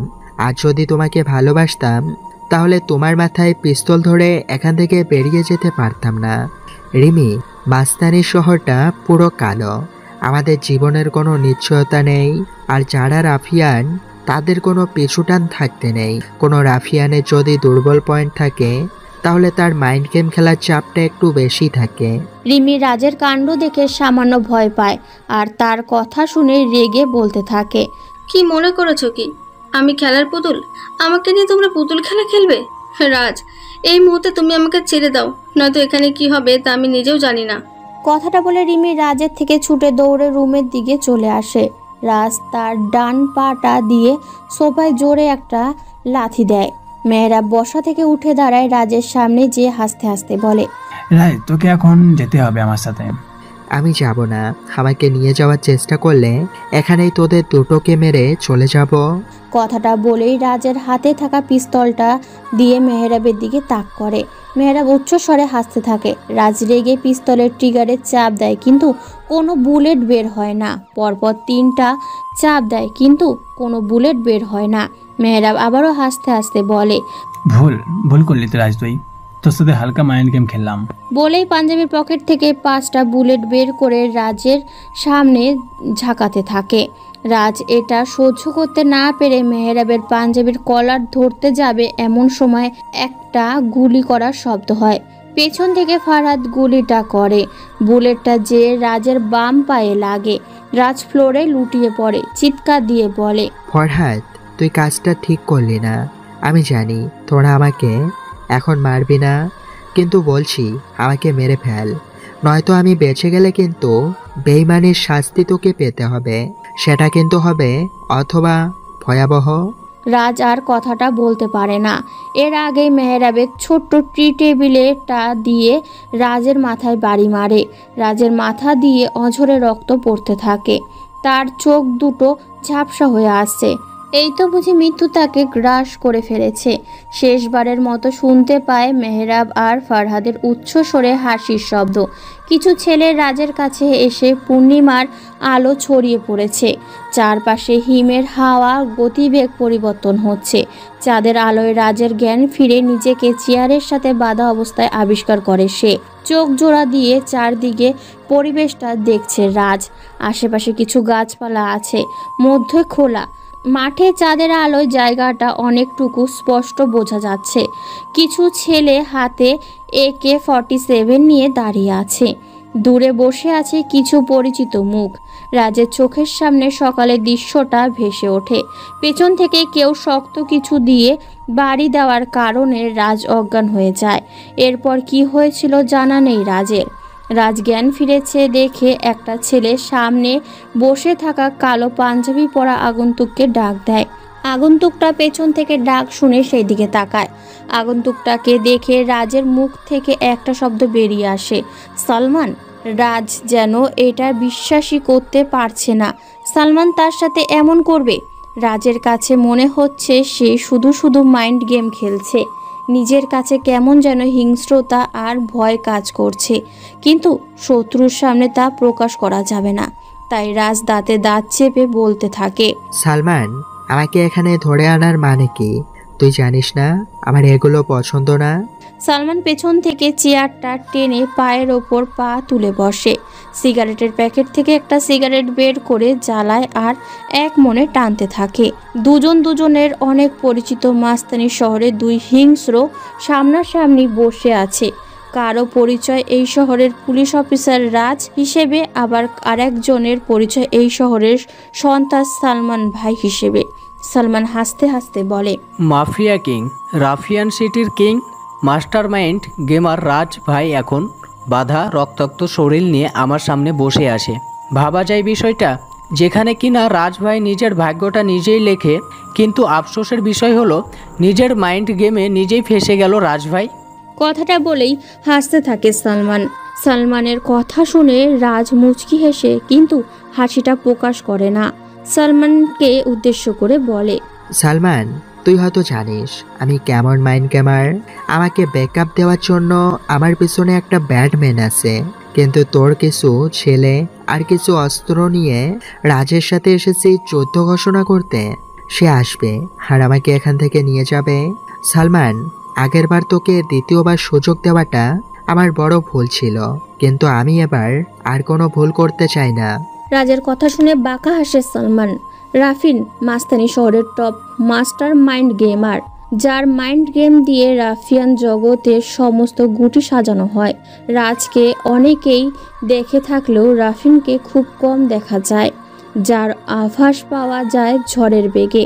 রাতের আধারে এসে রাতের আধারে মিলিয়ে যায়। মাস্তানিটাও যেন কম জানে না। সালমান রাফিনকে নিয়ে কিছুটা চিন্তিত, কিন্তু রাজকে তা বুঝতে দেওয়া যাবে না, তাই সে বলে, রাফিন, হা হা হা। আসলে আমি ভেবেছিলাম রাফিন হয়তো বড় মাইন্ড গেমার, কিন্তু আসলে সে কোনো মাইন্ড গেমারই না। ভুল আর অন্ধবিশ্বাস করাটা জীবনের কোনো একটা সময় বড় সমস্যায় ফেলতে পারে। ঠিক তেমনি রাফিনকে একটা গোলক ধাঁধার মধ্যে ফেলে দিয়েছি, যা থেকে চাইলেও সে বেরিয়ে আসতে পারবে না। বেইমানিটা ভালোবাসা মানুষের সাথে করলে জমে না, কিন্তু মাস্তানি শহরে করলে সবচেয়ে বেশি মজা পাওয়া যায়।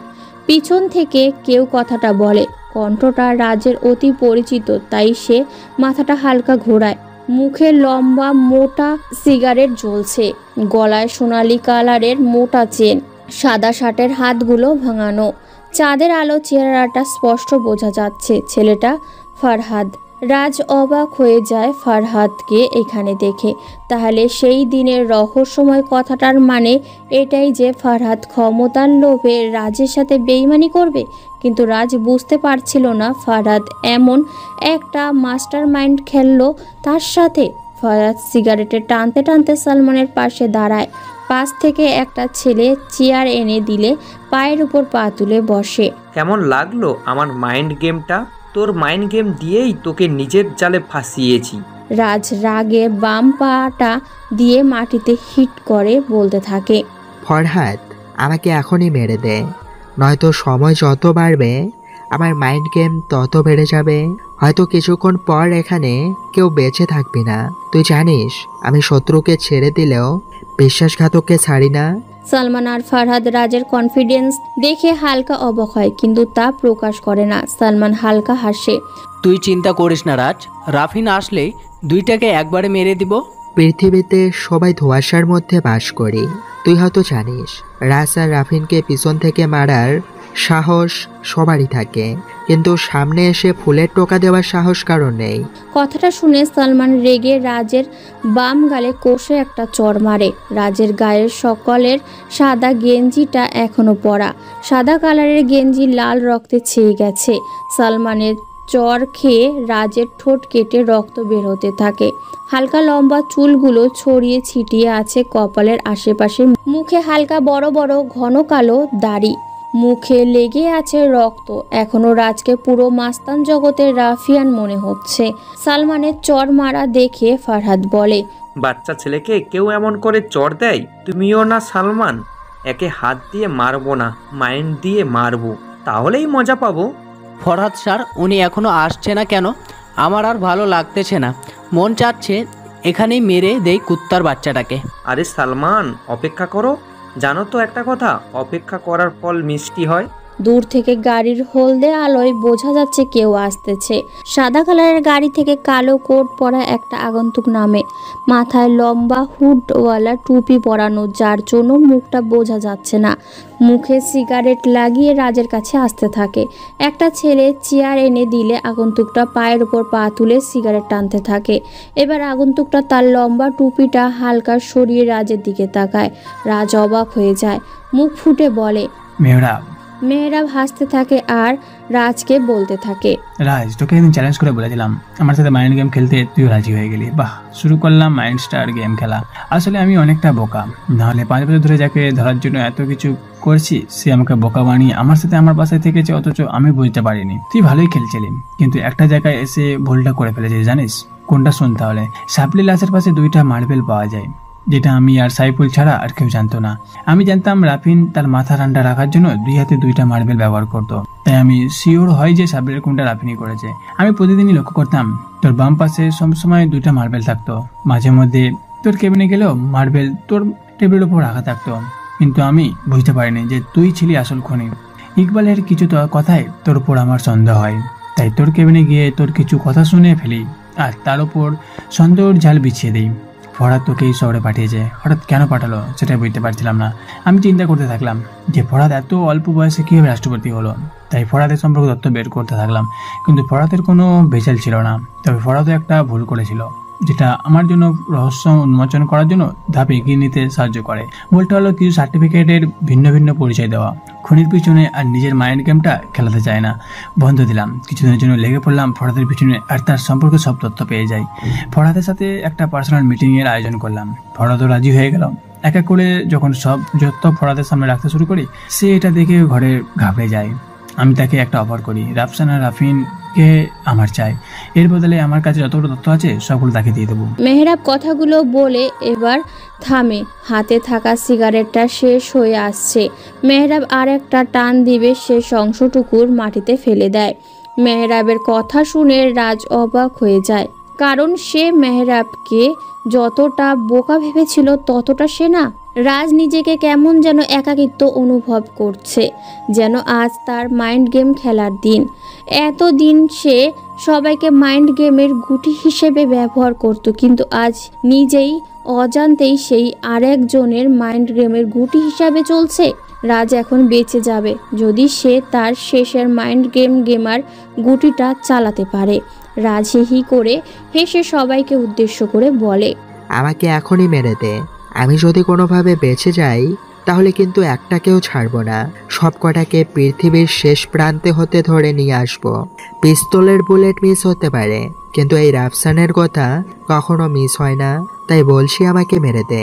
রাজ, তোর যেমন রক্তের নেশা, ঠিক তেমনই ক্ষমতাটা আমার কাছে নেশা। মেহরাবের ডিলটা আমার কাছে ভালো লেগেছিল, যার কারণে তোর সাথে হালকা মাইন্ড গেম আর বেইমানিটা করলাম। আমি জানি তুই ঠান্ডা মাথায় খেলোয়াড়, কিন্তু আজ তোর কোনো মাইন্ড গেমই কাজে আসবে না। পাশে দেখছিস কত বডিগার্ড আছে, দূর থেকে স্নাইপার ফিট করা। হয়তো একটা বুলেটই যথেষ্ট তোর মতো মাফিয়াকে মারার জন্য। তুই জানিস বেইমান আমার পছন্দ না।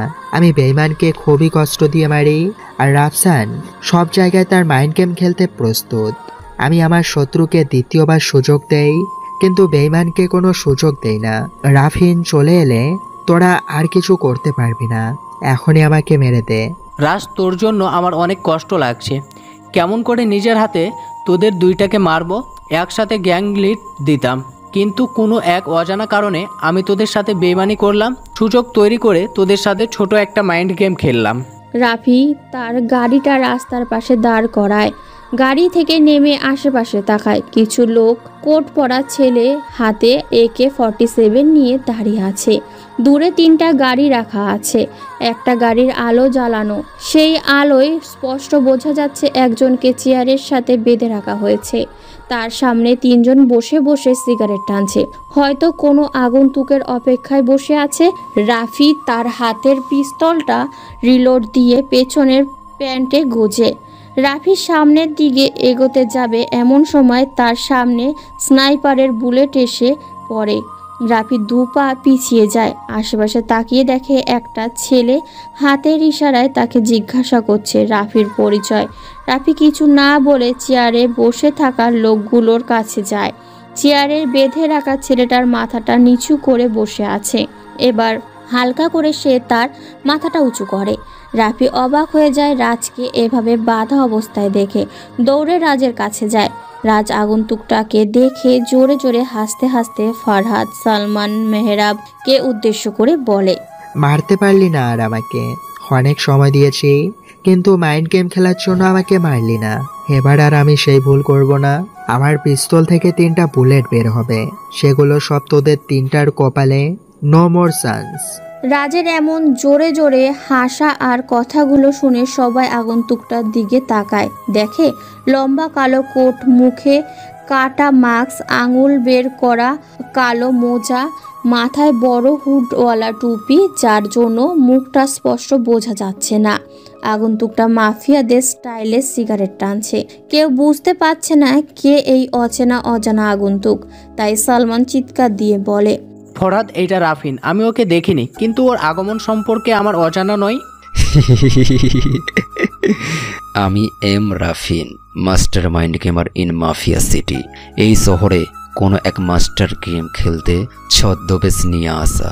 কথাটা বলেই রাফি তার কাটা মাস্কটা হালকা সরায়। সবাই রাফিকে দেখে অবাক হয়ে যায়। রাফি মুচকি হেসে বলে, আমি জানি সবাই আমাকে দেখেছ, কিন্তু তখনকার পরিচয়টা ছিল অন্য। গরিব খেত বোকা ছেলে যার নাম রাফি। রাফির কথা শুনে সালমান অবাক, কারণ ভার্সিটির কোনো এক ঝামেলার জন্য সালমান ভার্সিটিতে যায় আর সেইখানে রাফিকে খ্যাত স্টাইলে দেখে, কিন্তু সে বুঝতে পারছিল না যে সেই খ্যাত ছেলেটাই মাফিয়া সিটির মাইন্ড গেমার। সালমান হাহা করে হাসতে হাসতে বলে, তোকে ভার্সিটিতে গরিব খেত অবস্থায় দেখেছি, কিন্তু আজ তোর এমন অবাক করা স্টাইল দেখে আমি আসলেই বোকা হয়ে গিয়েছি। মেহরাব নিজেও প্রায় অবাক, কারণ সে রাফিকে আগের থেকে চিনত। কোনো এক বৃষ্টির দিনে রাফির সাথে মেহরাবের পরিচয় হয়। মেহরাবকে ছাতা দিয়ে সাহায্য করেছিল রাফি। সেই দিনকার রাফি ছিল বোকা গরিব, কিন্তু আজ তার এমন অবাক করা আগমনে সত্যি মেহরাব অবাক হয়ে গেছে। তাই সে রাফিকে উদ্দেশ্য করে বলে, আসলে তুই ভালো একটা মাইন্ড গেমার, কিন্তু আজ সেই মাইন্ড গেম দিয়ে কিছু হবে না। আমার হাতের একটা এসরাই তোদের দুজনেরই মৃত্যু হয়ে যাবে। কিন্তু আমার আর তোর সাথে মাইন্ড গেম খেলার অনেক দিনের ইচ্ছা। আমি যাদের ধরার জন্য 5 বছর ধরে পিছনে পড়ে আছি, তারা সবাই আমার সাথে দয়া করেছে, আমার বাসায় থেকেছে, অথচ আমি ধরতেই পারিনি। মাইন্ড গেম কথাটা বলে সিগারেটে আরেকটা টান দেয়। মাইন্ড গেম কথাটা অতি ক্ষুদ্র, কিন্তু এর ব্যাখ্যাটা অনেক বড়। আমি সবাইকে আমার মাইন্ড গেমের ঘুঁটি হিসাবে ব্যবহার করি। কথাটা বলেই রাফি পেছন থেকে পিস্তলটা বের করে মেহরাবের দিকে তাক করে বলে, তোকেও আমার মাইন্ড গেমের ঘুঁটি হিসাবে ব্যবহার করেছি, তাও আবার তোর নিজের অজান্তেই। শুনবি কিভাবে তোকে সেই দিন বৃষ্টিতে পড়তে হলো, কারণ তোর গাড়িটা আমার একটা লোক নষ্ট করে দেয়, যার কারণে তুই বাস দিয়ে বাসায় যাবি। আমি তোকে ফলো করি, চেয়েছিলাম অন্য কোনোভাবে তোর সাথে পরিচয় হব, কিন্তু আমার ভাগ্যটা ভালো ছিল, যার কারণে বৃষ্টির জন্য আমার ছাতা দিয়ে তোর সাথে পরিচয় হলাম। আমি জানতাম ভার্সিটিতে কোনো ঝামেলা করলে আমাকে তোর থানায় নিয়ে যাবে, আর তোর উপকার করেছি বলে তুই আমাকে তেমন কিছু বলবি না, তুইও আমাকে সাহায্য করবি। কেমন খেললাম তোর সাথে মাইন্ড গেম। রাফি রিলোড দেওয়া পিস্তলের ট্রিগার চাপ দিবে, তখনই একটা স্নাইপারের লাগলো। স্নাইপারের বুলেটে এসে রাফির পিস্তলে লাগে। রাফির হাতে পিস্তলটা খানিকটা দূরে যেয়ে পড়ে। সবাই অবাক, কোথা থেকে স্নাইপারের বুলেট এসে লাগলো আর মেহরাবকে বাঁচিয়ে দিল। মেহরাব জোরে জোরে হাসতে থাকে। হঠাৎই যেন জায়গাটা নিস্তব্ধ হয়ে গেছে। রাফি যে রাজের বাঁধনটা খুলে দেয়, কেউ কিছু বলে না। রাজ কোনো মতে বসা থেকে উঠে দাঁড়ায়, চোখে মুখে তার ক্লান্তি ছেয়ে গেছে। রাফির পকেট থেকে একটা সিগারেটের প্যাকেট বের করে তার থেকে একটা সিগারেট রাজের ঠোঁটে দেয়। লাইটার দিয়ে সিগারেটে আগুন জ্বালায়। কোথা থেকে যেন স্নাইপার চালানো হচ্ছে। স্নাইপারের বুক কাঁপানো আওয়াজে চমকে উঠে সবাই। স্নাইপারের 2টা বুলেট এসে লাগে পাশের AK-47 নিয়ে দাঁড়ানো 2টা বডিগার্ডের কপালে। ফারহাদ, সালমান, মেহরাব বসা থেকে উঠে দাঁড়ায়। রাফির দিকে চেয়ে দেখে রহস্যময় ছেলেটা কেমন যেন উৎফুল্ল ভঙ্গিতে দাঁড়িয়ে সিগারেট টানছে। চারপাশে পিনপন নীরবতা বিরাজ করছে। দূর থেকে দেখা যাচ্ছে একটা ব্ল্যাক কালারের গাড়ি এদিকেই আসছে। গাড়িটা এসে মেহরাবের পাশে দাঁড়ায়। সবাই আগ্রহের দৃষ্টিতে চেয়ে আছে গাড়িটির দিকে। গাড়ি থেকে একটা আগন্তুক নামে, যার পরনে সাদা কালারের একটা কোট, লম্বা হুডওয়ালা টুপি, মুখে সিগারেট ঝুলছে। বড় টুপিটার জন্য মুখটা স্পষ্ট বোঝা যাচ্ছে না। গাড়ি থেকে আর একটা আগন্তুক নামে, যার পরনে মাফিয়া ব্যান্ডেল। একই রকম ভঙ্গিতে হেঁটে রাজদের সামনে এসে দাঁড়ায়। কেউ বুঝতে পারছে না কারা এই আগন্তুক আর এখানে কি উদ্দেশ্যে এসেছে। নিঃশব্দ পরিবেশে শুধু শোনা যাচ্ছে উপস্থিত মানুষগুলোর ঘন ঘন শ্বাস নেওয়ার শব্দ। নীরবতা ভেঙে দ্বিতীয় আগন্তুকটা মাথা থেকে হুডওয়ালা টুপিটা সরায়। আগন্তুকটাকে দেখে রাফি জোরে বলে, রিয়াজ তুই? আমি। এসে গেছে আমার ছোট ভাই, এবার খেলাটা খেলতে আমার দারুণ মজা হবে। রাফির কথা শুনে রিয়াজ হাসে। রাফিন ভাই, আমি তোর জন্য আসিনি, এসেছি ছোট একটা মাইন্ড গেম খেলতে। সবসময় তোমাদের সাথে কাজ করেছি, দেখেছি তোমাদের মাস্টার মাইন্ড গেম কত সূক্ষ্মভাবে খেলো। সবাই তোমাদের নাম শুনলে ভয় পায়, কিন্তু আমাদের কেউ মানে না।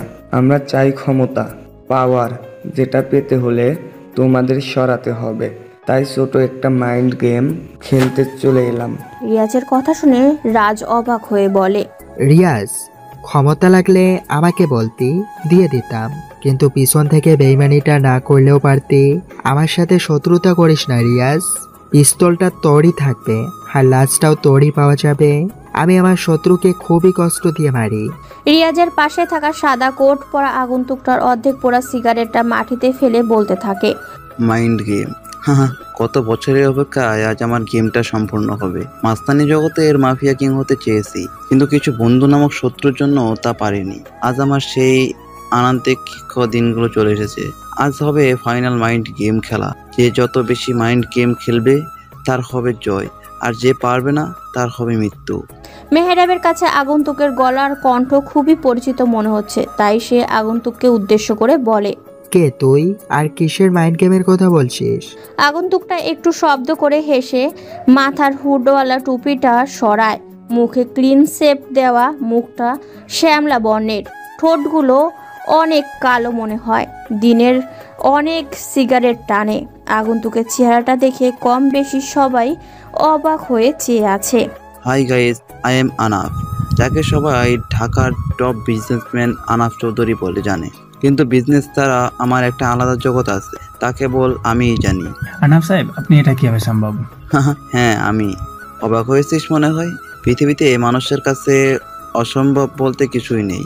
আমি মাফিয়া কিং হওয়ার জন্য দীর্ঘ 14 বছর ধরে মাইন্ড গেম খেলতে আসছি, কিন্তু হঠাৎ ওই রাফিন আর রাফসান নামক দুইটা ছেলে আমার সেই তৈরি করা সিংহাসন নিজের আয়ত্ত করে নেয়। সবাই আগ্রহের দৃষ্টিতে আনাফের দিকে চেয়ে আছে। কি বলতে চাইছেন আনাফ? আনাফ সবার দিকে তাকায়, দেখে সবাই তার দিকে আগ্রহের দৃষ্টিতে তাকিয়ে আছে। আনাফ মুচকি এসে পকেট থেকে আর একটা সিগারেট বের করে টানতে থাকে। সেখানে এক প্রকার নীরবতা বিরাজ করছে। নীরবতা ভেঙে আনাফ সাহেব বলে, যার কথার চেয়ে কাজের পরিমাণ বেশি, সাফল্য তার কাছে এসে ধরা দেয়। কারণ যে নদী যত গভীর, তার ভয়ে চাওয়ার শব্দ তত কম। আমি মাফিয়ার সেই সিংহাসনে বসার জন্য কত কষ্ট করেছি, বছরের পর বছর মাইন্ড গেম খেলেছি, কিন্তু হঠাৎ এই দুইটা ছেলে এসে আমার সব প্ল্যান শেষ করে দিয়েছে। আমার কাজের পরিমাণ অনেক ছিল, কিন্তু সব শেষ হয়ে যাওয়ার পরও আমি হাল ছাড়িনি। শুরু করলাম নতুন মাইন্ড গেম খেলা। যে খেলা শুরু করব আমি, শেষও করব আমি। আজ সেই খেলার সমাপ্তি ঘটবে। কিরে রাফি, না মানে রাফিন, অবাক হয়েছিস আমার কথা আর আগমনে? এই রাফিন কখনো অবাক হয় না, কারণ রাফিন সব জায়গায় সঠিক মাইন্ড গেম খেলতে ভালোবাসে। আমি সত্যি জানতাম না যে তোর ভালো চেহারার ভিতর লুকিয়ে আছে এমন এক হিংস্র রূপ। কিন্তু আমি এখনো একটা বিষয় বুঝতে পারছি না, যে তুই আমাকে কিভাবে চিনতে পেরেছিস। তোদের সাথে ছোট একটা মাইন্ড গেম খেললাম। এখানে নুসরাত আমার নিজের মেয়ে না, সে আমার ওই কাছের এক বন্ধুর মেয়ে। আমার নিজেরই তো একটাই ছেলে, সেটা হলো রিয়াজ। এখনো শেষ হয়নি, আরও একটু টুইস্ট বাকি আছে। রিয়াজকে মাফিয়া টিমে ঢুকায়, বিশ্বাসের সাথে কিছুদিন ভালো কাজ করায়, তোরা রিয়াজকে তোদের সাথে নিয়ে নিলি, বেশ আমার কাজ শেষ। ভাবলাম তোদের মাস্টার মাইন্ডের সাথে আমিও একটু খেলি। ঠিক তেমনভাবে একটা গেম সাজাই। রিয়াজ খবর দেয় রাফিন আর রাজ কোনো এক মিশনে ঢাকায় এসেছে। আমি টার্গেট করি রাফিনকে। তাই তো সেই দিন সকালে আমার কিছু লোক দিয়ে আমার উপর হামলা করাতে বলি, যেটা দেখে রাফিন আমার সাহায্য করতে চলে আসে। আর আমি তাকে কোনো কিছু বলার সুযোগ না দিয়ে আমার বাসায় থাকতে দেই। রাফিনের প্রতিটা পদক্ষেপ আমি লক্ষ্য করি। তার পিছু নিতে নিতে আজ গেমটা শেষ করে চলে এলাম। সবাই আনাফের কথা শুনে অবাক হয়ে যায়। ঢাকার একজন টপ বিজনেসম্যানের মাথায় এত কিছু ছিল, কেউ বুঝতেও পারছিল না। রাফি দাঁতে দাঁত চেপে বলে, রিয়াজ, বেইমানিটা না করলেও পারতি। আমার সাথে মাইন্ড গেম খেলতে ভালোবাসি, এর মানে এটা না যে তুই আমাকে তোদের মাইন্ড গেমের ঘুঁটি হিসাবে ব্যবহার করবি। আনাফ পকেট থেকে একটা পিস্তল বের করে দেখে বোঝা যাচ্ছে পিস্তলটা আগের থেকেই রিলোড দেওয়া। আনাফ পিস্তলটা রাজের দিকে তাক করে। কেউ কিছু বলার আগেই আনাফ পিস্তলের ট্রিগারে চাপ দেয়। বুলেটটা যে রাজের পায়ে লাগে। রাজ ব্যথায় কুঁকড়ে ওঠে। অতিরিক্ত ব্যথায় রাজ নিচে পড়ে যায়। এটা দেখে আনাফ জোরে জোরে হাসতে থাকে আর সবাইকে উদ্দেশ্য করে বলে ওঠে, আমি অনেক মাইন্ড গেম খেলেছি, এবার একটু মাস্তানি টাইপের রক স্টার হয়ে গেলাম। এখানে সবাই সবার শত্রু। কেউ টাকা আর ক্ষমতার লোভে এসেছে, আবার কেউ প্রতিশোধের নেশায় এসেছে। সবার উদ্দেশ্য আলাদা আলাদা। এতদিন মাইন্ড গেমার হয়ে ভালো লাগতেছে না, তাই হাতটাকে ফ্রেশ করতে আমার হালকা মাস্তানি খেলা দেখাবে। রাফি চিৎকার দিয়ে গালি দিয়ে বলে, কুত্তার বাচ্চা, তুই এটা কি করলি? রাজকে গুলি করলি কেন? তোকে আজ আমি নিজ হাতে মারবো, কিন্তু এখন না। আমার এখন মাইন্ড গেম খেলার নেশা চেপেছে। তোদের সবার সাথে মাইন্ড গেম খেলতে চাই আমি। Mind game? এই খেলাটা খেলতে সময় পাবি না। আমি আর অপেক্ষা করতে পারবো না। আমি খেলাটাকে এখনই শেষ করব। আনাপ কথাটা বলে রাফির দিকে পিস্তলটা তাক করে। ট্রিগারে চাপ দিবে, তখনই পাশ থেকে মেহরাব জোরে জোরে হাততালি দিতে থাকে। সবার দৃষ্টি এখন মেহরাবের দিকে। এতক্ষণ চুপ করে থাকা ব্যক্তিটা এখন শব্দ করলো, যেন ঘুমন্ত বাঘ হঠাৎ করেই জেগে উঠেছে। মেহরাব ঠোঁট থেকে সিগারেটটা বাম হাতে নিয়ে একটু সামনের দিকে এগিয়ে যায়। মেহরাব সামনে যেয়ে একটু শব্দ করে বলে, আনাফ, খেলাটা ছিল আমাদের, হঠাৎ করে তোর আগমন, এটা কিন্তু ঠিক না। আমাদের খেলা আমরা খেলবো, তুই চলে যা, এটা তোর জন্য ভালো হবে। শোন মেহরাব, একসময় তুই আমার বন্ধু ছিলি, কিন্তু তোর বেইমানির কারণে তুই আমার শত্রু হয়ে গেছিস। আজকের দিনটা কারো সামনে আসতো না, শুধুমাত্র তোর বেইমানির জন্যই এই অবস্থা। আমি বেইমানি করিনি, করেছিস তুই। কি হওয়ার জন্য তুই আমাকে মারতে চেয়েছিলি, তাই আমিও তোর সাথে বেইমানি করতে বাধ্য হয়েছি। সত্যি বলতে কি, তোকে আরো আগে মেরে ফেলা উচিত ছিল, তাহলে আজ তোর কারণে সময় নষ্ট হতো না। চাইলে তুই আজ আমাকে মারতে পারবি না। মেহরাবের কথা শুনে আনাপ তার রিলোডেড দেওয়া পিস্তলটা মেহরাবের দিকে তাক করে। এটা দেখে কেউ কিছু বলছে না, সবাই কেবল বোকার মতো চেয়ে আছে। আনাপ ট্রিগারে চাপ দিবে, তখনই দূর থেকে স্নাইপারের লাগানো স্নাইপার বুলেট এসে আনাপের ডান হাতের কবজিতে লাগে। আনাপের হাত থেকে গানটা পড়ে যায় মাটিতে। আনাপ বাম হাত দিয়ে ব্যথা কমানোর বৃথা চেষ্টা করে। মেহরাব শব্দ করে হাসতে হাসতে নিচে পড়া পিস্তলটা হাতে নিয়ে নড়াচড়া করতে থাকে। দূর থেকে কেউ আসছে, যার কারণে সামনের আলোগুলো বাধা পাচ্ছে। সবার দৃষ্টি সেই দিকেই। কালো রকস্টার ড্রেসের, মাথায় কালো লম্বা টুপি, মুখে মাফিয়া মাস্ক, হাতে কালো কালারের AWM নিয়ে সবার সামনে দাঁড়ায়। মেহরাব ছাড়া সবাই আগন্তুকটাকে চেনার চেষ্টা করছে, কিন্তু কেউ আগন্তুকটাকে চিনতে পারছে না। সবার দৃষ্টি যখন আগন্তুকের দিকে, তখন মেহরাবের পাশে একে নিয়ে দাঁড়িয়ে থাকা বডিগার্ডের বুকে গুলি চালায়। হঠাৎ করে গুলি চালানোর শব্দে সবাই মেহরাবের দিকে তাকায়। মেহরাব একটু হাসে, একবার আগন্তুকটার দিকে চেয়ে জোরে জোরে বলতে থাকে, চলে এসেছে আমার খেলাবার, নিজেতে তৈরি করেছি আমি তাকে। মাস্তানির এই জগতে আমি মাস্টার মাইন্ড খেলতাম, আর মাস্তানি করতো সে। এই খেলাটা শেষ করে আমি আমার অপেক্ষা সমাপ্তি ঘটাবো। সবার অবাক দৃষ্টিতে তাকিয়ে আছে আগন্তুকটার দিকে। বোঝার চেষ্টা করছে কে এই আগন্তুক, যাকে মেহরাব নিজের হাতে তৈরি করেছে। কিন্তু সবার চিন্তার চেতনা বৃথা যায়, কেউ চিনতে পারছে না তাকে। সবার এমন অবাক হওয়া চাওয়া দেখে আগন্তুকটা মুচকি হেসে মাথা লম্বা টুপিটা সরায়, মুখ থেকে মাস্কটা সরায়। আগন্তুকটাকে দেখে রাফির মুখ ফুটে বলে ওঠে, নুসরাত তুমি? Yes, I am Nusrat. মাস্তানি শহরের ছোট্ট একটা মাস্তান। ছোট থেকেই মাফিয়াদের স্টাইল আমার কাছে ভালো লাগতো, কিন্তু কখনো সামনে থেকে সেই ভয়ঙ্কর মাফিয়াগুলোর মুখ দেখতে পেতাম না। আজ আমার কিছু স্বপ্ন পূরণ হতে চলেছে, নিজ হাতে কিছু মাফিয়ার শিকার করব।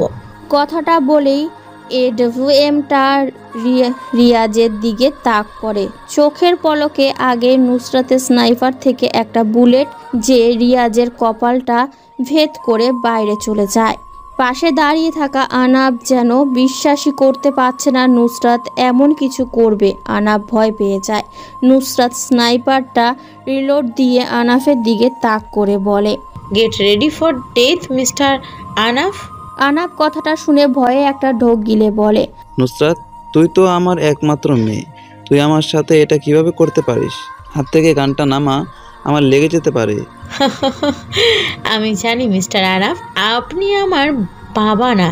আমার বাবার নাম শামীম আহমেদ, যে একসময় আপনার অতি কাছের বন্ধু ছিল, কিন্তু আপনি আমার বাবার সাথে বেইমানি করে মেরে ফেলেছেন। আমাকে ছোট থেকে নিজের মেয়ে হিসেবে লালিত পালিত করেছেন। আমি আজকের এই দিনটার জন্য অপেক্ষা করছিলাম, আজ তো এসে গেছে। নুসরাত মামুনি, এগুলো মিথ্যা কথা। আমি তোমার আসল বাবা, তুমি আমার নিজের মেয়ে। আনাফ, আর যতই মিথ্যা বলিস না কেন, বাঁচাতে পারবি না তুই। মৃত্যুর সামনে দাঁড়িয়ে যাচ্ছিস তুই, এখন সত্যিটা বলে দে। কি সত্যি বলবো আমি? এটা যে আমি শামীমকে মারিনি। নুসরাত শোন আমার কথা, তোর বাবাকে মেরেছে। আনাফ আর কোনো কথা বলতে পারে না। নুসরাতের হাতে থাকা স্নাইপার থেকে একটা বুলেট বের হয়, যেটা গিয়ে আনাফের গলায় লাগে। পরিবেশটা নিস্তব্ধ হয়ে যায়। আশেপাশে শোনা যাচ্ছে মানুষগুলোর নিঃশ্বাস ছাড়ার শব্দ।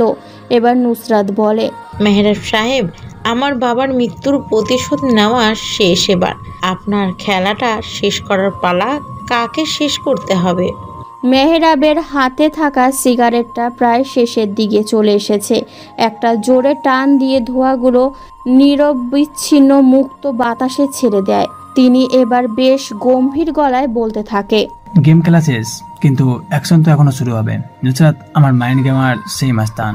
রাফি আর দেরি করতে চায় না, পায়ের কাভারের পয়েন্টের থেকে ছোট্ট পিস্তলটা বের করে একটা গুলি করে বুলেটটা যে নুসরাতের বাম হাতে লাগে। নুসরাতের হাত থেকে এডভিএমটা নিচে পড়ে যায়। রাফি হাসতে হাসতে বলে, তোদের খেলা খেলতে খেলতে আমার সময় নষ্ট করে ফেলেছিস। আমি আর বেশি টাইম নষ্ট করতে চাই না। এখানে যত সময় নষ্ট হবে মৃত্যু তত তার কাছে হানিয়ে আসবে। মাস্তানির জগৎটা শুধু রক্তের খেলা। এখানে সবাই রক্তের নেশায় মেতে ওঠে। যার পিস্তল থেকে যত তাড়াতাড়ি সঠিক নিশানায় বুলেট বের হবে সেই বেঁচে যায়। যারা পিছন থেকে মেরে দেয় তারা লুজার না, তারাই আসল মাস্তান। সবার পাশে দাঁড়িয়ে থাকা সালমান একটার পর একটা সিগারেট টেনে যাচ্ছে। এবার সে একটু সামনে যেয়ে বলতে থাকে, তোদের এই বিরক্তিকর কাহিনী আমার কাছে ভালো লাগতেছে না রে। আর মাফিয়া কিং হতে চাই, এখন তোদের কাউকে বাঁচিয়ে দিব না। সালমান কথাটা বলে কোমরের পেছন থেকে একটা পিস্তল বের করে চোখের পলকে আগে 2টা গুলি করে। প্রথম বুলেটটা যে নুসরাতের কপালে লাগে। গরম বুলেটে নুসরাতের নরম চামড়া ভেদ করে মাথার পেছন দিয়ে বেরিয়ে যায়। দ্বিতীয় বুলেটটা যে সোজা মেহরাবের ডান পায়ে লাগে। মেহরাব ব্যথায় চিৎকার দিয়ে নিচে পড়ে যায়। সবাই অবাক সালমানের এমন কাণ্ডে। সালমান নিচে পড়ে থাকা সিগারেটের প্যাকেট আর লাইটারটা হাতে নিয়ে তার থেকে একটা সিগারেট বের করে জ্বালায়। মনের সুখে বড় করে একটা টান দিয়ে বলে, আমি জানি মেহরাব মাফিয়া কিং হওয়ার জন্য আমাকে আর ফরাদকে ব্যবহার করেছে। মেহরাব বেমানি করে আমাদের দুইজনকে মেরে দিবে, তাই নিজ হাতে গুলিটা করলাম তাকে। সালমান, তুই এটা কি করলি? আমি রাফিন আর রাজকে মেরে তোকে মাফিয়া কিং বানিয়ে দিতাম, তবে কেন তুই পিছন থেকে আমার সাথে বেমানিটা করলি? হা হা হা, পিছন থেকে মারাটা আমার স্টাইল, তাও আবারও ছোট থেকে। পরিবেশটা থমকে গেছে সালমানের অবাক করা কাণ্ডে। রাফি আর রাজ জানে সালমান সবার সাথে বেইমানি করে, কিন্তু সবার সামনে এভাবে বেইমানি করবে ভাবাচ্ছে দুজনকে। রাজ এতক্ষণ মাটিতে পড়ে ব্যথায় কাতরা ছিল, কিন্তু এখন উঠে 2 হাঁটু ভাঁজ করে বসে হাতে একটা পিস্তল নাড়াচাড়া করছে। সবার দৃষ্টিটা এখন রাজের দিকে। এবার রাজ শব্দ করে হেসে বলে, মাফিয়া শহরে রাফিয়ানের শত্রু থাকবেই, তাই বলে কি শত্রুকে কিছু না বলে ছেড়ে দিব? আমি শত্রুর সামনে নিজেকে দুর্বল করি, কারণ হলো শক্তিশালী শত্রু কখনো দুর্বলকে মারে না। আমি চান্স দিতে নয়, চান্স নিতে ভালোবাসি। আমার মাইন্ড গেম খুবই আলাদা টাইপের। আমি কাউকে কপি করে মাইন্ড গেম খেলি না, নিজের মতো করে গেম সাজাই, আর সেটা জিতেই বাড়ি ফিরি। অনেকক্ষণ চুপ করে দাঁড়িয়ে থাকা ব্যক্তি ফারহাদ এবার রেগে কথাগুলো বলতে শুরু করে, সালমান, এই শালাকে আগে মারার দরকার, বেশি কথা বলে ফেলেছে কিন্তু। ফারহাদের কথা শেষ হওয়ার সাথে সাথে রাজ একটা গুলি করে। বুলেটটা যে ফারহাদের বুকের বাম পাশে লাগে। ফারহাদ বুকে হাত দিয়ে মাটিতে পড়ে যায়। মুরগির বাচ্চার মতো করে হাত পা নাড়াচাড়া করতে করতে শেষ নিঃশ্বাস ত্যাগ করে। এটা দেখে সালমানের হাতে থাকা পিস্তলটা রাজের দিকে তাক করে, জোরে জোরে বলতে থাকে, এই কুত্তার বাচ্চা, তুই কি করলি? এটা ফরহাদকে মেরে দিলি কেন? তোকে আমি এখনই শেষ করব। আমার গেম খেলা এখনো শেষ হয়নি, আর একটা খেলা দেখবি, দেখ তাহলে। রাজ কথাটা বলে শেষ করার সাথে সাথে আশেপাশের সব বডিগার্ডগুলো নিচে পড়তে থাকে। কোথা থেকে যেন সাইলেন্সার লাগানো স্নাইপার চালানো হয়েছে, যার কারণে কোনো কারো কপালে কারো বুকে এসে বুলেটগুলো পতিত হচ্ছে। সালমান, তুই আমাদের সাথে বেইমানি করেছিস, সেটার কঠিন শাস্তি তুই এখন পেয়ে যাবি। রাজের কথা শুনে সালমান ভয় পেয়ে যায়, পেছনে তাকিয়ে থাকে। রাফি হাতে গানটা নিয়ে সালমানের চুলগুলো ধরে সালমানের মুখটা হাঁ করিয়ে পরপর 3টা গুলি করে। সবগুলো বুলেট সালমানের মুখের ভেতরে খরচ হয়। রাফি উঠে এসে মেহরাবের সামনে দাঁড়ায়, আর রাজ কোনো মতে পড়ে থাকা চেয়ারটা টান দিয়ে পায়ের উপর পা তুলে বসে একটা সিগারেট জ্বালায়। রাফি মেহরাবের মাথা বরাবর পিস্তলটা তাক করে। পিস্তলের ট্রিগার চাপ দিবে, তখনই 2টো ব্ল্যাক কালারের বাইক এসে থামে তাদের সামনে। বাইকের হালকা ধাক্কায় রাফির হাত থেকে পিস্তলটা নিচে পড়ে যায়। রাফি তার ডান হাতে হালকা ব্যথা পায়। বাইক থেকে আগন্তুক 2টো নামে, পরনে তাদের মাফিয়ার রকস্টার কালো জ্যাকেট। এবার আগন্তুক 2টা নিজেদের জোকার মাস্ক খুলে ফেলে। রাফি আর রাজ আগন্তুক 2টোর চেহারা দেখে বলে, রিমি যে মেহরাবের সামনে দাঁড়ায়, মেহরাব নিচে হালকা করে 2 হাঁটু ভাঁজ করে বসার চেষ্টা করে, হাহা করে হাসতে হাসতে বলে, এসেছে আমার মেয়ে, এখন তোদের সব কটাকে মেরে শেষ করে দেবে। মেহরাবের কথা শুনে রিমি মুচকি হেসে বলে, আজ আমি তোমাকে বাঁচাতে আসিনি বাবা, আমার মায়ের মৃত্যুর প্রতিশোধ নিতে এসেছি। মানে? তুমি আমাকে মিথ্যে একটা গল্প শুনিয়েছিলে যে আমার মাকে তোমার বড় ভাই মেরেছে, কিন্তু আমি তোমার গোপন ডায়েরিটা পড়ে সব জেনে গিয়েছি। আজ আমি সেই প্রতিশোধ নেব। মা, এটা মিথ্যে কথা।